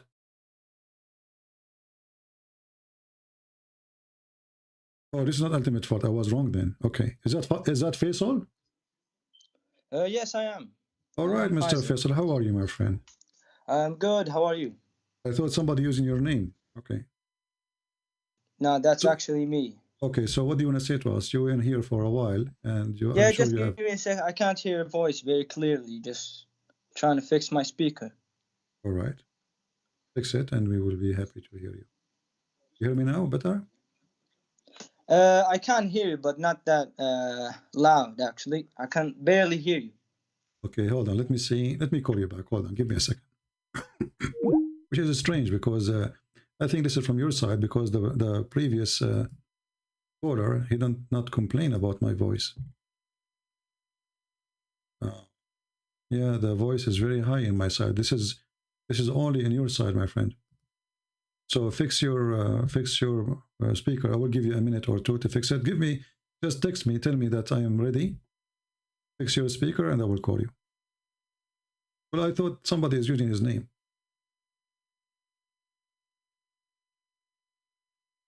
Call you now? Okay.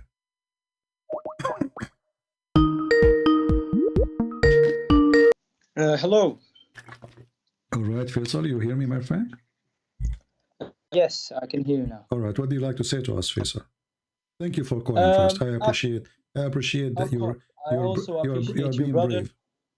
Yes, it's not actually being brave. I'm just saying what I feel is right. Okay. And what is actually more logical and makes more sense. All right. May I ask? Do you remember my question about Jesus? What was the question? Yeah, may you answer my question then? What is the question? The question is that Jesus, Jesus, the son of Mary, how is he a god?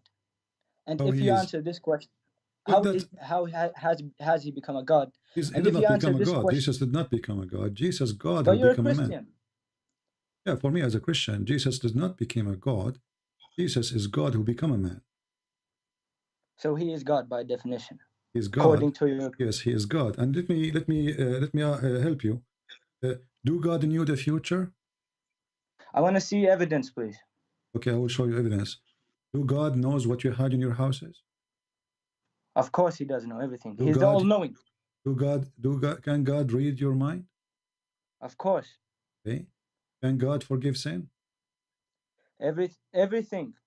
Well, Jesus can do all those things. Your God cannot. Where is that written? Where is that written? All right, here we go. Because I don't want to waste your time and my time. No, I'm good. I'm good. Yeah, I will go to the Quran, so you cannot deny it. In the Quran it says. Yeah? Okay, in the Quran it says that Jesus, he can create from the mud the bird. Do you agree? I want to see you on the screen. I will wait for you on the screen, no problem. Yeah.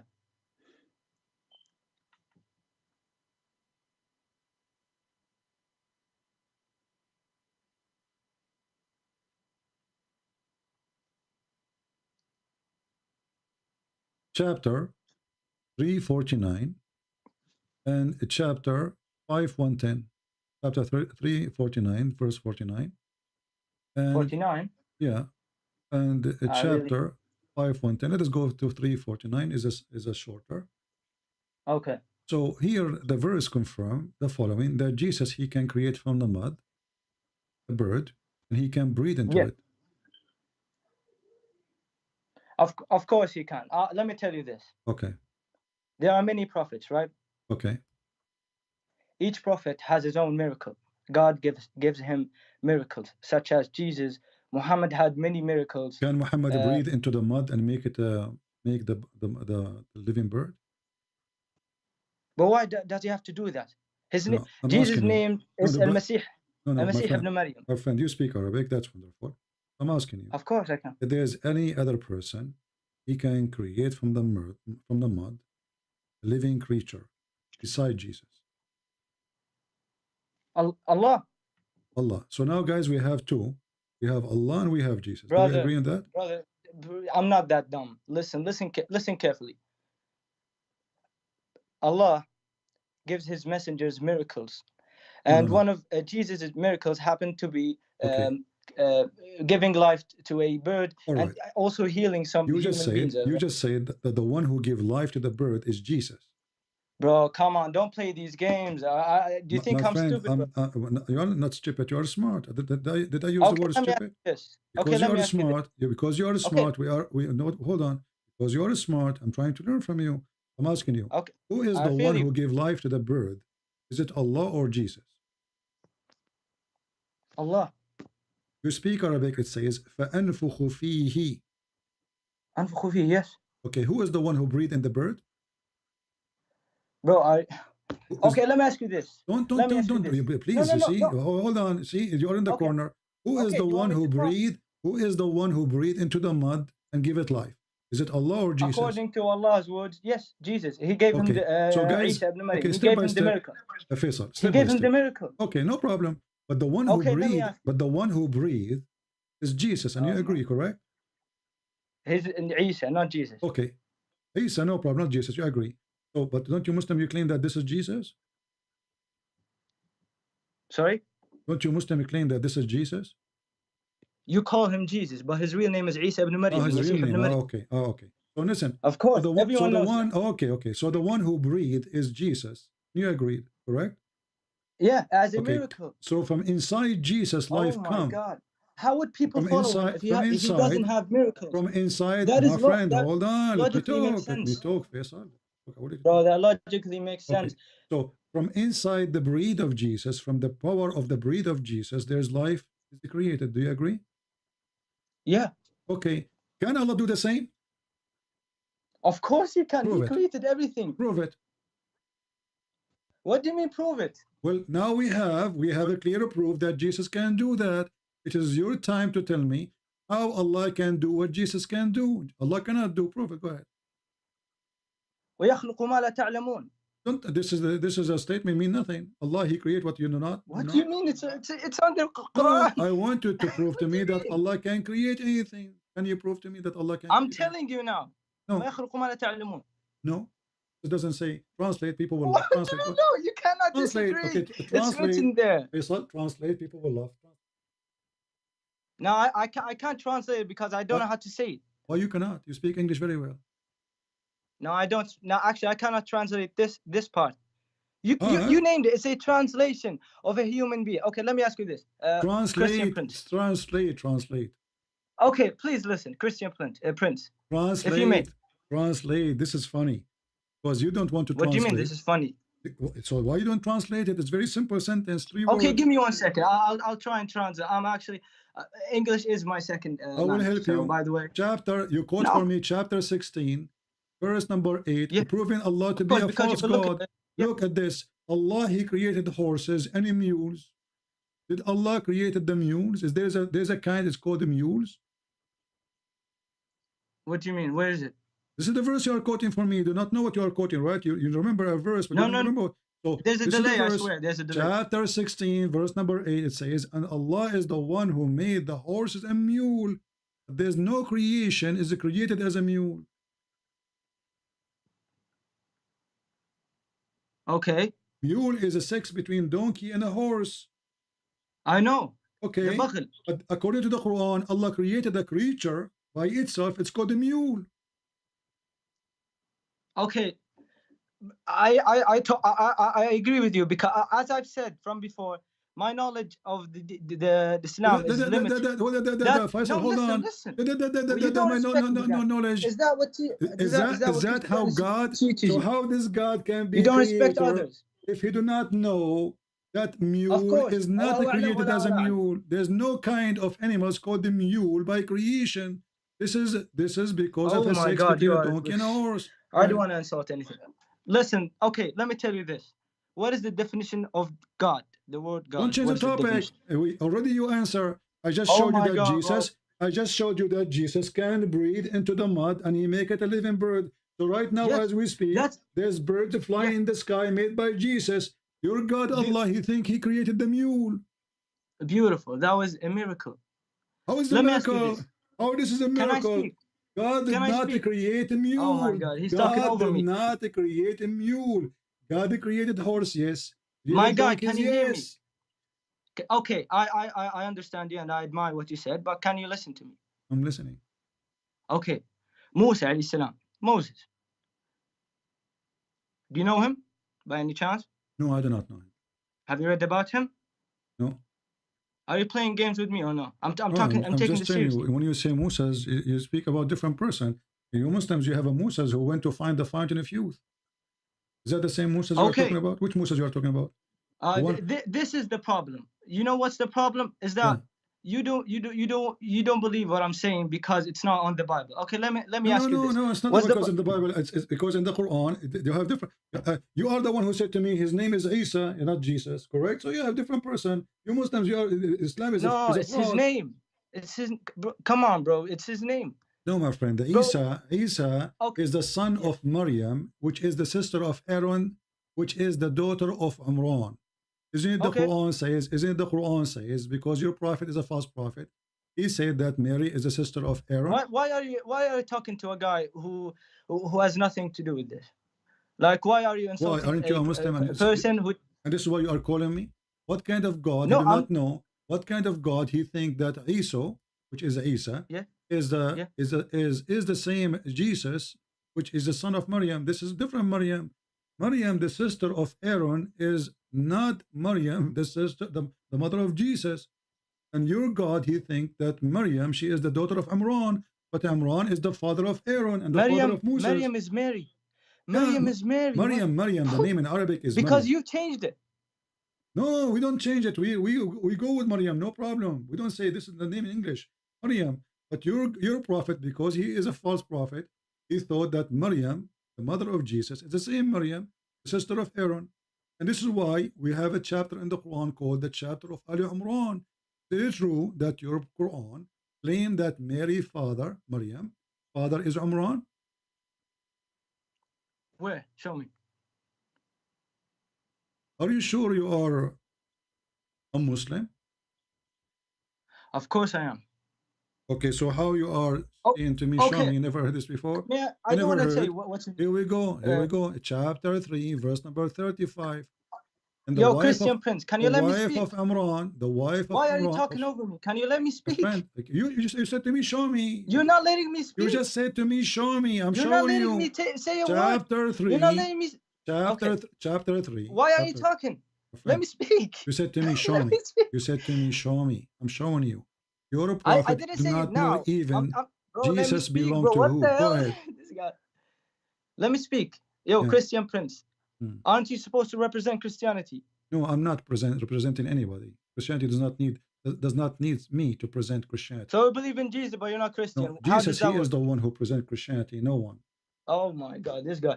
Don't say, okay, oh let me God. tell you this. Oh my Allah. Don't say, oh my God. You are not a Muslim no more. God is not your Okay, word. let me ask you this. Okay, don't ask me. I want you to answer. You are the one who said to me, show me where it says that Mary, she is the daughter of Imran. Imran is the father of Moses. Mary is not the daughter of Imran. Bro, I just answered what kind you, of a but you're not prophet? listening. You do not know who is even I Mary. just said it. Okay, Christian Prince, let me ask you this. Are you with me? No, I'm not. Come on, I'm not joking around. Let me ask you with this. you because, the Bible, because Muhammad, was it he says, corrupted? Was it? The Bible, was it corrupted by men? Oh, you believe the Bible is corrupted? Yeah, of course. Well, I'm asking you this question now. What I'm saying, my answer is irrelevant to yours. Was the Bible corrupted? Yes or no? That's a wonderful statement, my friend. The Quran says the Bible never be corrupted. Are you accusing Muhammad to be a fraud? How many verses are there in the Bible? Are you accusing Muhammad to be a fraud?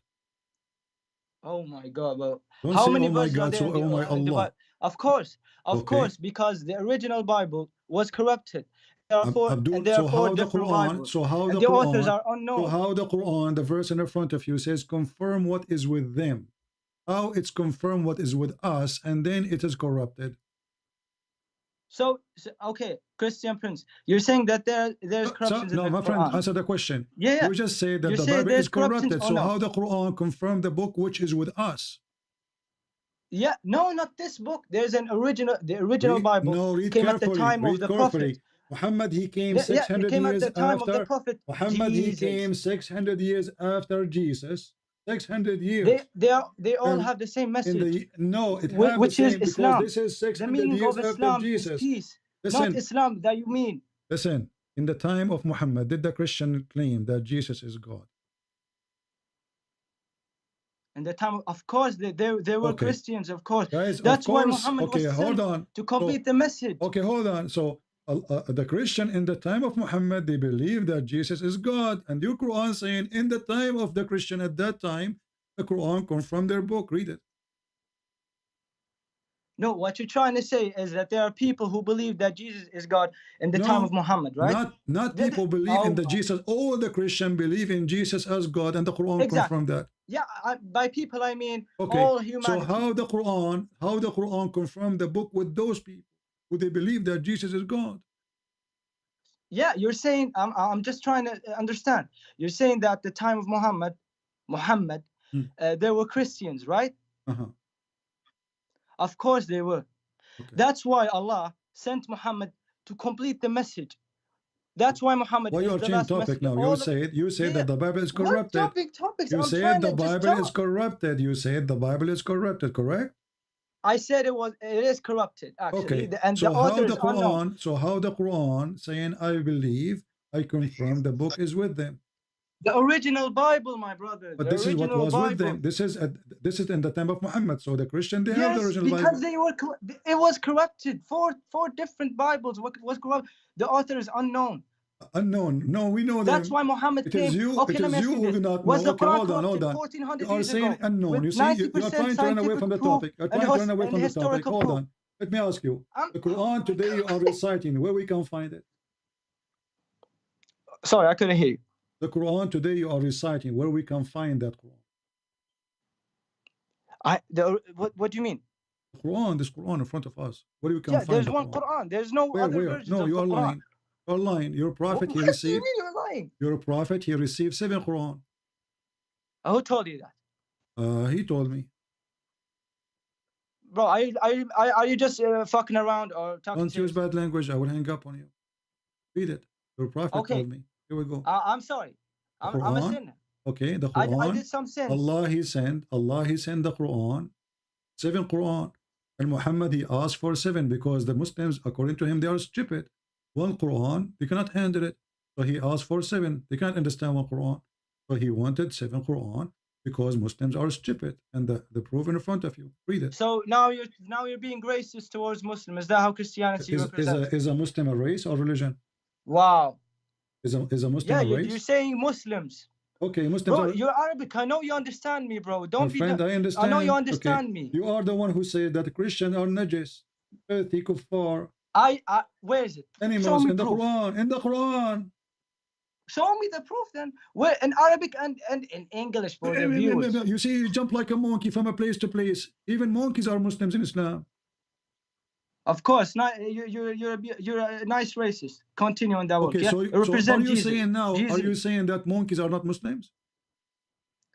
Monkeys are animals, brother. What are you talking about? Okay, here we go. This is the hadith about a monkey. She committed adultery, and the Muslim monkeys they stone her. Read it. Where? Here we go in front of you. No. I want to see it in Arabic. I want to see it in the original. What do you mean? Yeah, I'm going to show you in Arabic. Okay, you want to see it in Arabic? Of course. Okay. Here we go. Here we go. This is in Arabic. Read it and translate. Wait, there's a delay. Wait, it's showing me something. Wait. It's in front of you. Yeah. No, it's showing me the English one.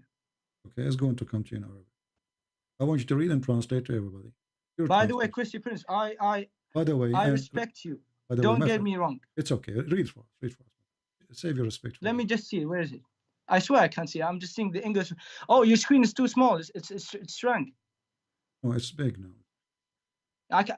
Yeah, now I can see. This one, حدثنا نعيم. Yes, read it in Arabic and translate. Go ahead.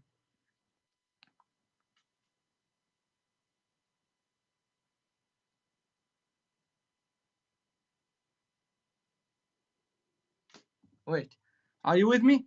No, I'm not. Okay, give me a second. I'm watching the monkey committing adultery. I love you, Joker. I cannot believe that this monkey cheated on her husband. He's a Muslim husband. Where did you find this? You don't tell me where did you find it. They read it. No. Where did you? I'm looking at the Quran. Where did you find this? You're reading the Quran. I'm showing you a hadith. I caught you in 4K. Where did you find this? You caught me in 4K, not 8K? Yeah. Wow, that's good. No, 4K. I'm pretty sure. I have the Quran in front of me. Where did you find this? Well, what do you mean? Don't you speak Arabic? Read it. I caught you. Where did you find this? In the hadith. Can't you read? I said the Quran. No, I said the Quran, not the hadith. Okay, so why the hadith? So why the hadith they are saying that the monkeys are Muslims and they follow Sharia law? Can I see who said this hadith? Yeah, it's in front of you. Are you blind? You just read it already. No. The guy who said it, bro. Come on. The guy who said it, bro. This is the one who said that. Can't you read? Right? No. How do you know? How do you know? Is it Sahih Bukhari, Muslim? Let me know. This is da'if hadith. What you can do now? Da'if. This is like any other word, any other text. So da'if, I can't see who it's said this text. Because it's da'if, right? Yeah, it is da'if because there's not. Well, no, it's not da'if. Who said it? No, so if it's Sahih Bukhari, you accept it? It is not you who decide. So if it's brother, it is not you who decide. So only you accept it if it's from Sahih Bukhari or Sahih Muslim. Of course, if it's from Muhammad's companions. Okay, here we go. And through generations and through other generations. That's how I believe. Okay, it's Sahih Bukhari. Watch it. Look, it's Sahih Bukhari. You said you accepted it if Sahih Bukhari. Read it. This is Sahih Bukhari. No, I want to see. Hadith number 3849 al-Bukhari. There's a delay again. But you can do monkeys, it's hard to put them in front of the camera. Bro, come on, you know that's not true. It's al-Bukhari, read it. You said to me you accept al-Bukhari a second ago. It's al-Bukhari.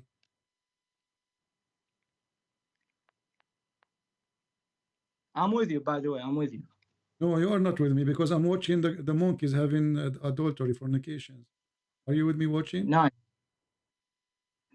Yeah, I'm just looking. I just want to make sure if he said that, because there's a hadith da'if. Of course, I think you were Muslim. You were an ex-Muslim. Yeah. Al-Bukhari is da'if now. Al-Bukhari, it's you who said to me you accept Al-Bukhari. No, I'm saying I'm looking for the hadith now. This is the hadith in front of you. It's the hadith in front of you. No, through my own info. I'm just trying to see if it's true. If it's hadith da'if or not. Why? How it's going to be da'if? It's in al-Bukhari. Okay, is that how you're gonna play? You're just gonna talk over me and say, if it's al-Bukhari, you accept. It's you who said that. If it's al-Bukhari, you accept it. If it's not, you will not. Yeah, but don't you know there's something called hadith da'if? But al-Bukhari have da'if too. There's weak hadiths. By the way, guys, there's weak hadith. Okay, hold on. This is in the Quran too. Here we go. What you will do now? You will say to me, weak Quran. Okay. Do you want me to tell you my answer? Don't tell me your answer now. I want you to read the Quran because now you will say to me. Now you will say to me. Now you will say to me the Quran is weak. Here we go. This is the chapter 6, the chapter of animals. Even the chapter name is the chapter of animals. The chapter of animals. All the animals are believers, and Allah He sent them Quran.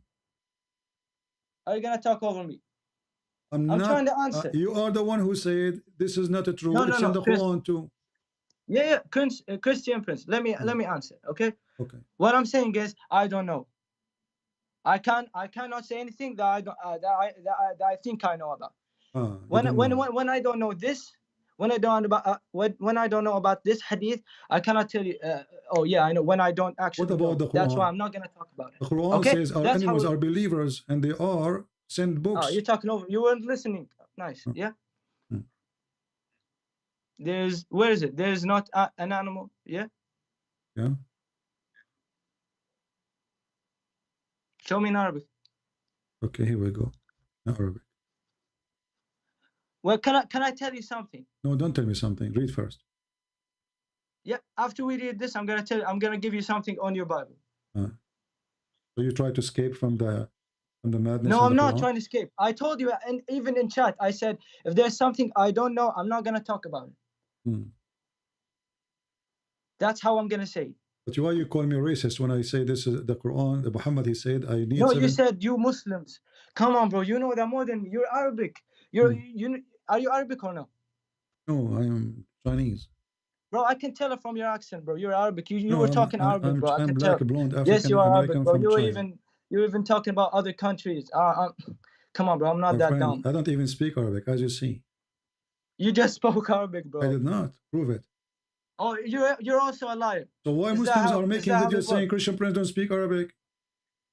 Bro, you just talked to me. You just talked to me when I said my name. My friend, I do not know Arabic. وما من دابة في الأرض ولا طائر بطير. I'm not speaking Arabic now. This is gibberish. So the Muslim, they have videos saying Christian Prince do not know Arabic.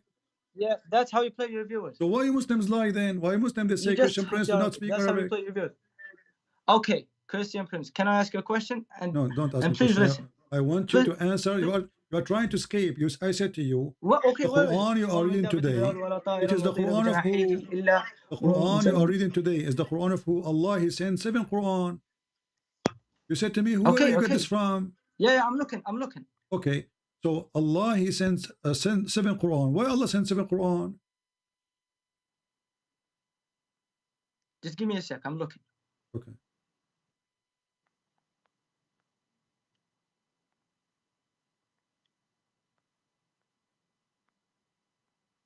Okay.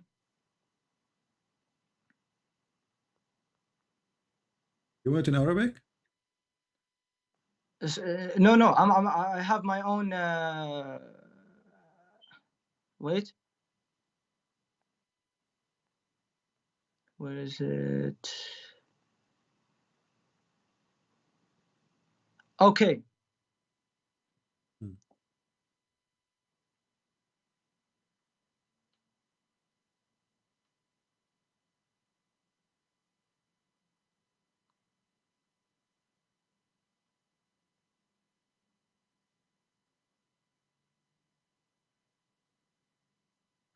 I have the answer, but I only can say in Arabic. I'm sorry.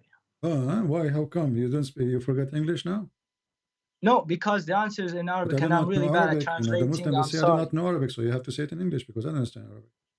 Yes, you know Arabic, but you trust that's not what. We speak here in English. All the audience, I have 1,400 people listening. Nobody speaks Arabic. Why you want to answer in Arabic? If you call me speaking in English, you know that the channel is in English, and now we have 1,400 people. Your ears are closed. Maybe the only one who speak Arabic here is you and me. So why you want to answer in Arabic? No, because you can translate. You're better than me at English. No, you speak good English. Go ahead. Don't worry. Don't worry about your English. Go ahead. Translate. Tell us what you want. Okay. What do you think? You want my answer? Yeah. I do not know about this one. This is an answer. I do not know. Okay. Now, yes. So now, each time I show you something, you say I do not know about this. So you Muslim, you lie to us. You say we have Quran. Yeah. And the Quran is preserved. Okay. Then we ask you, what is the 7th Quran? Beautiful. You say I do not know. Okay, yes, where is the whole Quran? Okay, hold on. Yes, the Holy Bible. Which one? One, okay, 2, 3, 4. I don't know which one. Yeah. Okay, the Holy Bible is confirmed in the Quran. The original. Okay, we don't want to go to that. Let me tell you this is the one we have. This is the only one we have. Yeah, let me tell you this.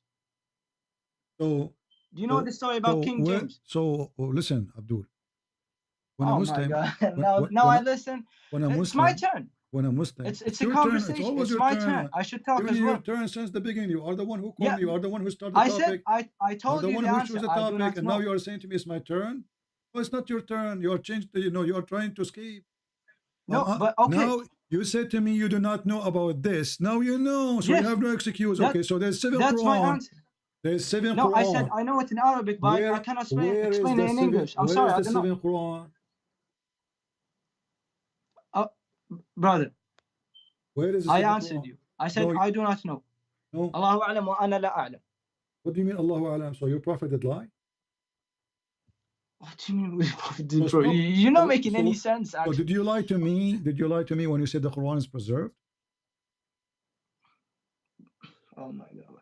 Bro, I think you were actually bullied when you were a kid. I actually think that you were actually bullied by Muslims. What bully? I think so. What bully mean? What bully mean? Explain to me what bully. Now you know what bully means. No, I do not know. I'm learning from you. Tell me what bully means. Now you know what bully means. Now you know what bully means. Let's be real. Let's be real. You know what bully means. Let me ask you this. Okay, you know King James? hold on. I heard that there's a kid. He was bullied. His name is Muhammad when he was a now kid. you're getting out of context. And his uncle wife, he make fun of him always, and even they kick him out from the house. Is that correct? Who's that? What is that? Your prophet. Show me. Give me. How do you know? Each time I show you. How do you know this? Yeah, I want to know. I want to know. I want to know knowledge. I want that knowledge. I want to know. How are you claiming when you don't have proof? Okay, let us go. And by the way, if it is written, it's called ibtila. Okay. Here we go. Okay, I'm answering you. It's called ibtila. Okay, listen. It's called ibtila. Every messenger has to struggle. How your prophet struggle? For example, Muhammad, he watched his kids die. He watched his wife. He watched his friends. That's how it is. He couldn't ask for forgiveness for his parents. No, because they were not Muslims. You're a prophet. You says ibtila. Your prophet, he said that he was the ibtila he have by lies. He have a lot of lies. How can you tell it's a lie? Let me ask you this. The prophet says so. What's wrong with you? Are you against your prophet, Faisal? Are you insulting your prophet? Okay, I told you if something I don't know about, I'm not gonna answer because I don't know. Okay, my friend. Did your prophet have a problem? The problem was lies. What do you mean by lies? Lies. You know, lies. Of course, Muhammad never said a lie. Why would he say a lie? He was full of lies. He wasn't, actually. Why not? He was clean. What do you mean? Why not? Why not? Is that because he's a clean? Bro, it's so sad that you don't want to know the truth. It's really, really sad. Well, Muhammad, he was full of lies. No, it's really sad that you don't want to know the truth. No, I am the one who's showing you the truth, and you are the one who do not know the truth. Do you know why? Because you're talking over me and you're not giving me a chance. That's why it's really sad. Yeah. Well, my friend, it's very sad. It's very sad. It's very sad. I'm asking you, did your prophet, did your prophet full of lies? Was full of lies or not? What? Did your prophet, he was full of lies, yes or not? I just answered it like 100 times, no. Okay. So why the hadith says that there's women, they used to take lies from the head of Muhammad? Oh my God. That's why I can't answer you, bro. Why you can't answer? Because you're giving me weak hadith, and more so, I don't know the answer. How you know they are weak hadith? How you know they are weak hadith? And because it didn't come through his companions. So the hadith came from who? There are some at the time of the Prophet. There are some companions who didn't listen to Muhammad but believed that he said this and that. Okay. But what we believe in that Muhammad, when something happens, and Muhammad explains, his companions write it down and tell it to others through generations and generations to come, and then that's how it works. That's how you find a strong hadith. Okay. Actually. Okay. So, but this is confirmed hadith that the Prophet used to be full of lies. What we would do according now. to your website. Yeah. According to the website. What do you mean according to the website? Are you Muslim making fake website? Bro, you're not making any sense. Oh my. Okay, let me ask you this. My friend, I'm not the one who's making that sense or not. This is your Muslims. Okay, us Muslims. Yeah, us Muslims. Let me ask you this. May I ask you this question? King James. So your prophet, you know King James. was he full of lies or not? Why are you running? Why are you running from this question? One. Let me ask. Why? Okay, King James. Read you know me. King James. Read with me. Read with me. King James. King James is a translation. It's the Bible. Okay, read with me. Okay, let me ask you this. Does it say that there's a woman? Her name is Haram. Haram. Muhammad. Can you see that, viewers? Can you see that, guys? He doesn't want to listen.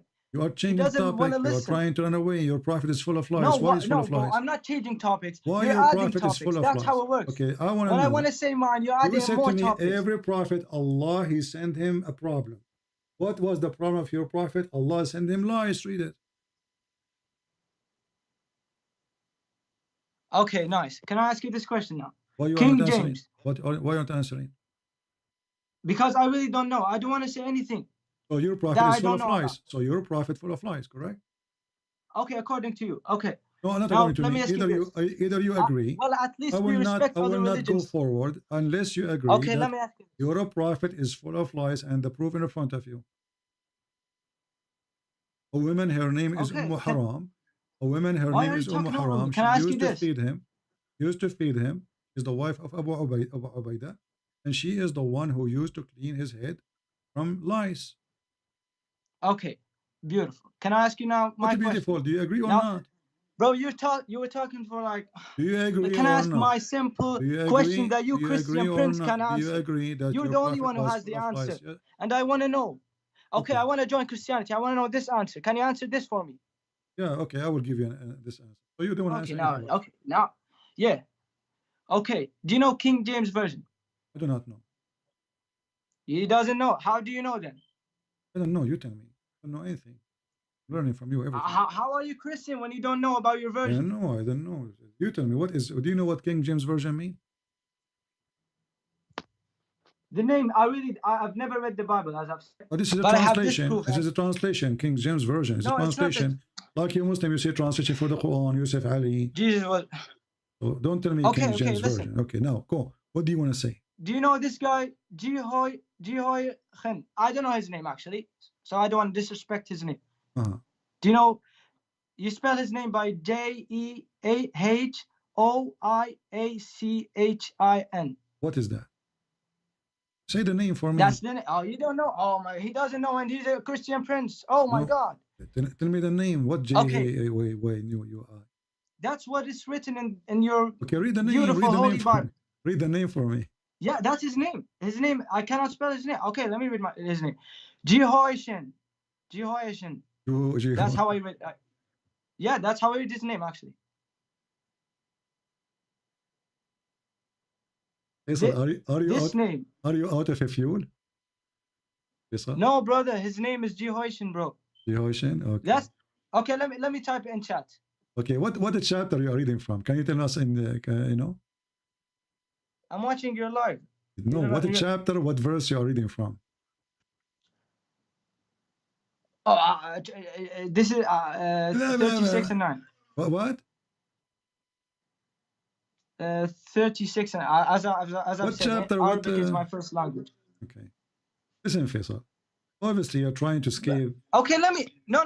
You're trying to escape the stupidity of your version. That Arabic is my first language, and I want to tell you this. Who care about your Arabic first language or not? Okay. Yeah, that's why I cannot. I just learned English. As long Arabic is your first language, Arabic is my first language too. Do your prophet speak Arabic? Why did you lie then? Why did you say I don't speak Arabic? That means that you're a liar. I was doing. How can we believe you when you lie? I was joking with you. Because Muslims, what do you mean I was joking? Muslims, they have tons of videos saying. In Christianity, there's jokes. Do you guys joke around? Yeah, there's a joke. I will tell you a joke. When I was asleep, there's two angels. They come to me. They cut my chest. Okay. And they put a dish of wisdom in my chest. What? Okay, nice. That's how you enter the paradise. No, I want you to agree that I am wise. I want you to agree that I am wise and I am smarter than you. What a beautiful soul. Because I have a dish of wisdom and dish of faith in my chest, and you don't. This is his name, by the way. Let me type his name.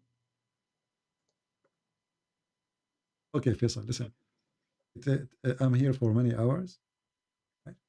This is his name, by the way. Already in chat. 4 hours. Okay, finish fast. Yeah. What you want? What's his name? Where the name? You'll find his name. What's his name? That I typed his name down. Come on, I'm losing my patience with you. You can't even quote the chapter, say chapter, etc., verse, etc. Bro, Just go, man. Call me tomorrow. What a kid. You can't even quote a chapter name, chapter, book, etc., verse, etc., and that's it. You can't say the name, no problem. Crazy people. Anyway, guys, I cannot stay longer because I have a lot of lies. I'm a very clean person. I like to take a shower with dead dogs and women in blood from period. And the reason I take that shower with dead dogs and women in blood from periods and garbage, because it is against Corona. This is the way to fight Corona, bro. Dead dogs, women blood from period, and garbage. Put them in the bathtub. You mix them together. Be sure that the water becomes stinky. Then you jump. After you jump, you have to be sure that you are covered totally by the holy water, which is containing dead dogs, stinking things, and women blood from period. Now here, you will notice that women, they are very useful. Even their period can be a medicine. The Prophet, he don't do things unless Allah told him. So when he jumped in the stinking things, as the translation says, he didn't see any stinking because he was more stinky than the stinky. For him, it was so clean. The smell is so good because he stink more. This is the only way we can explain it.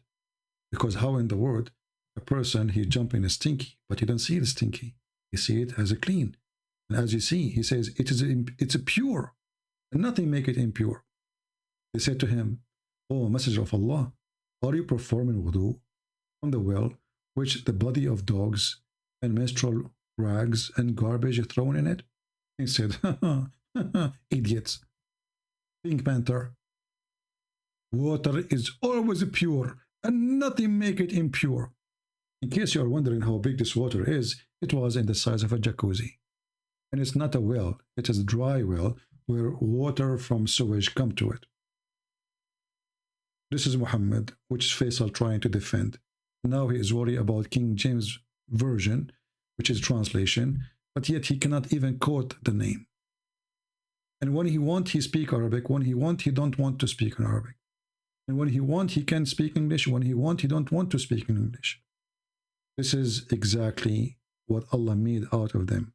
And when you say stupid, he say, are you saying you're being racist? Muslim, they call us pigs, monkeys, animals, worst of the creatures, dirty, filthy, whatever. And then the second you say stupid, are you being racist? They play victims. They love to play victims. Nobody insult as much as Muslims do. All Islam is insult. Insult to the Hindus, to the atheists, to the Christians, to the Jews.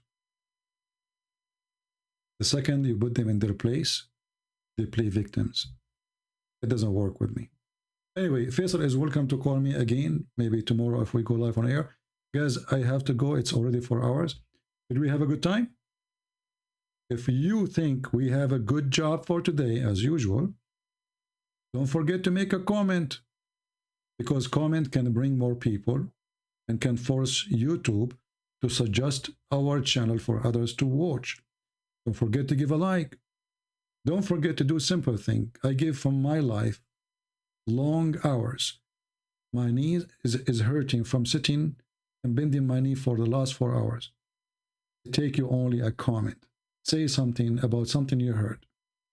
If you cannot do that, you need to ask yourself, what is the purpose of you to exist, or why you are even here?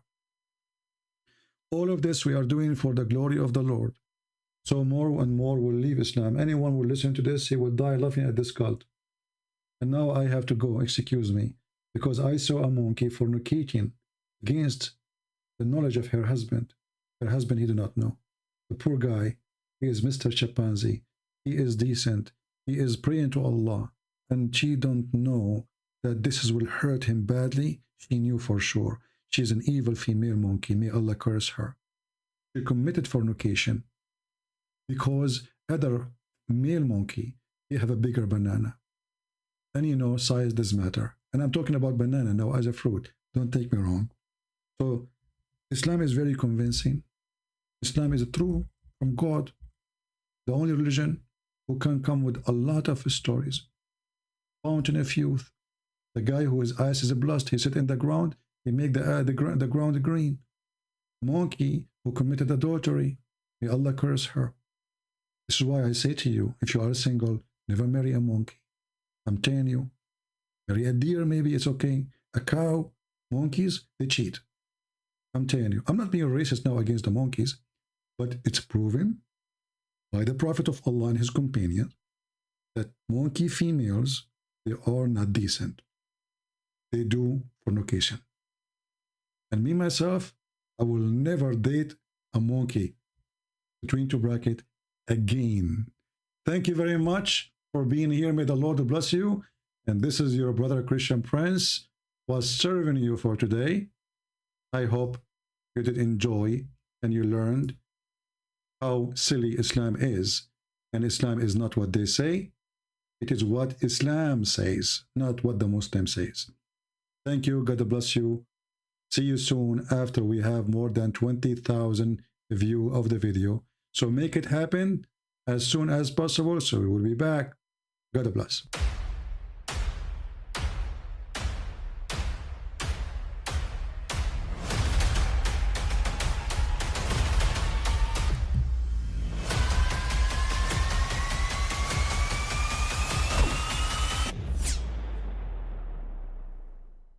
I mean, again, he doesn't know who Gabriel is, right?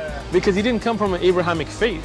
The people of Mecca were pagan. The Quran is mentioned, if this book was from other than God, they would have found in it many contradictions. If a book is without contradictions, that has no bearing on whether it comes from God or not. I've had phone books that are inerrant, but I certainly don't think God gave them. That we believe without understanding.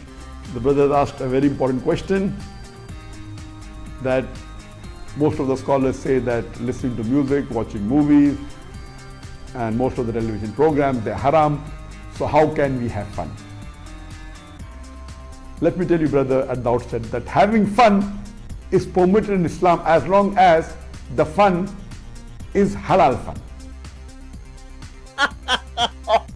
That the standard narrative has holes in it. The Prophet tells us because Satan or the devil sleeps over our nostrils. Those who oversleep and not pray Fajr on time, Satan urinates in their ears. I really do think Jesus was crucified and that he really was dead and buried. He thought that he was a son of God in the sense that he was specially chosen by God. I think Jesus really did think he was going to be the Messiah, the future king of Israel. I mean, that is, after all, why they crucified him.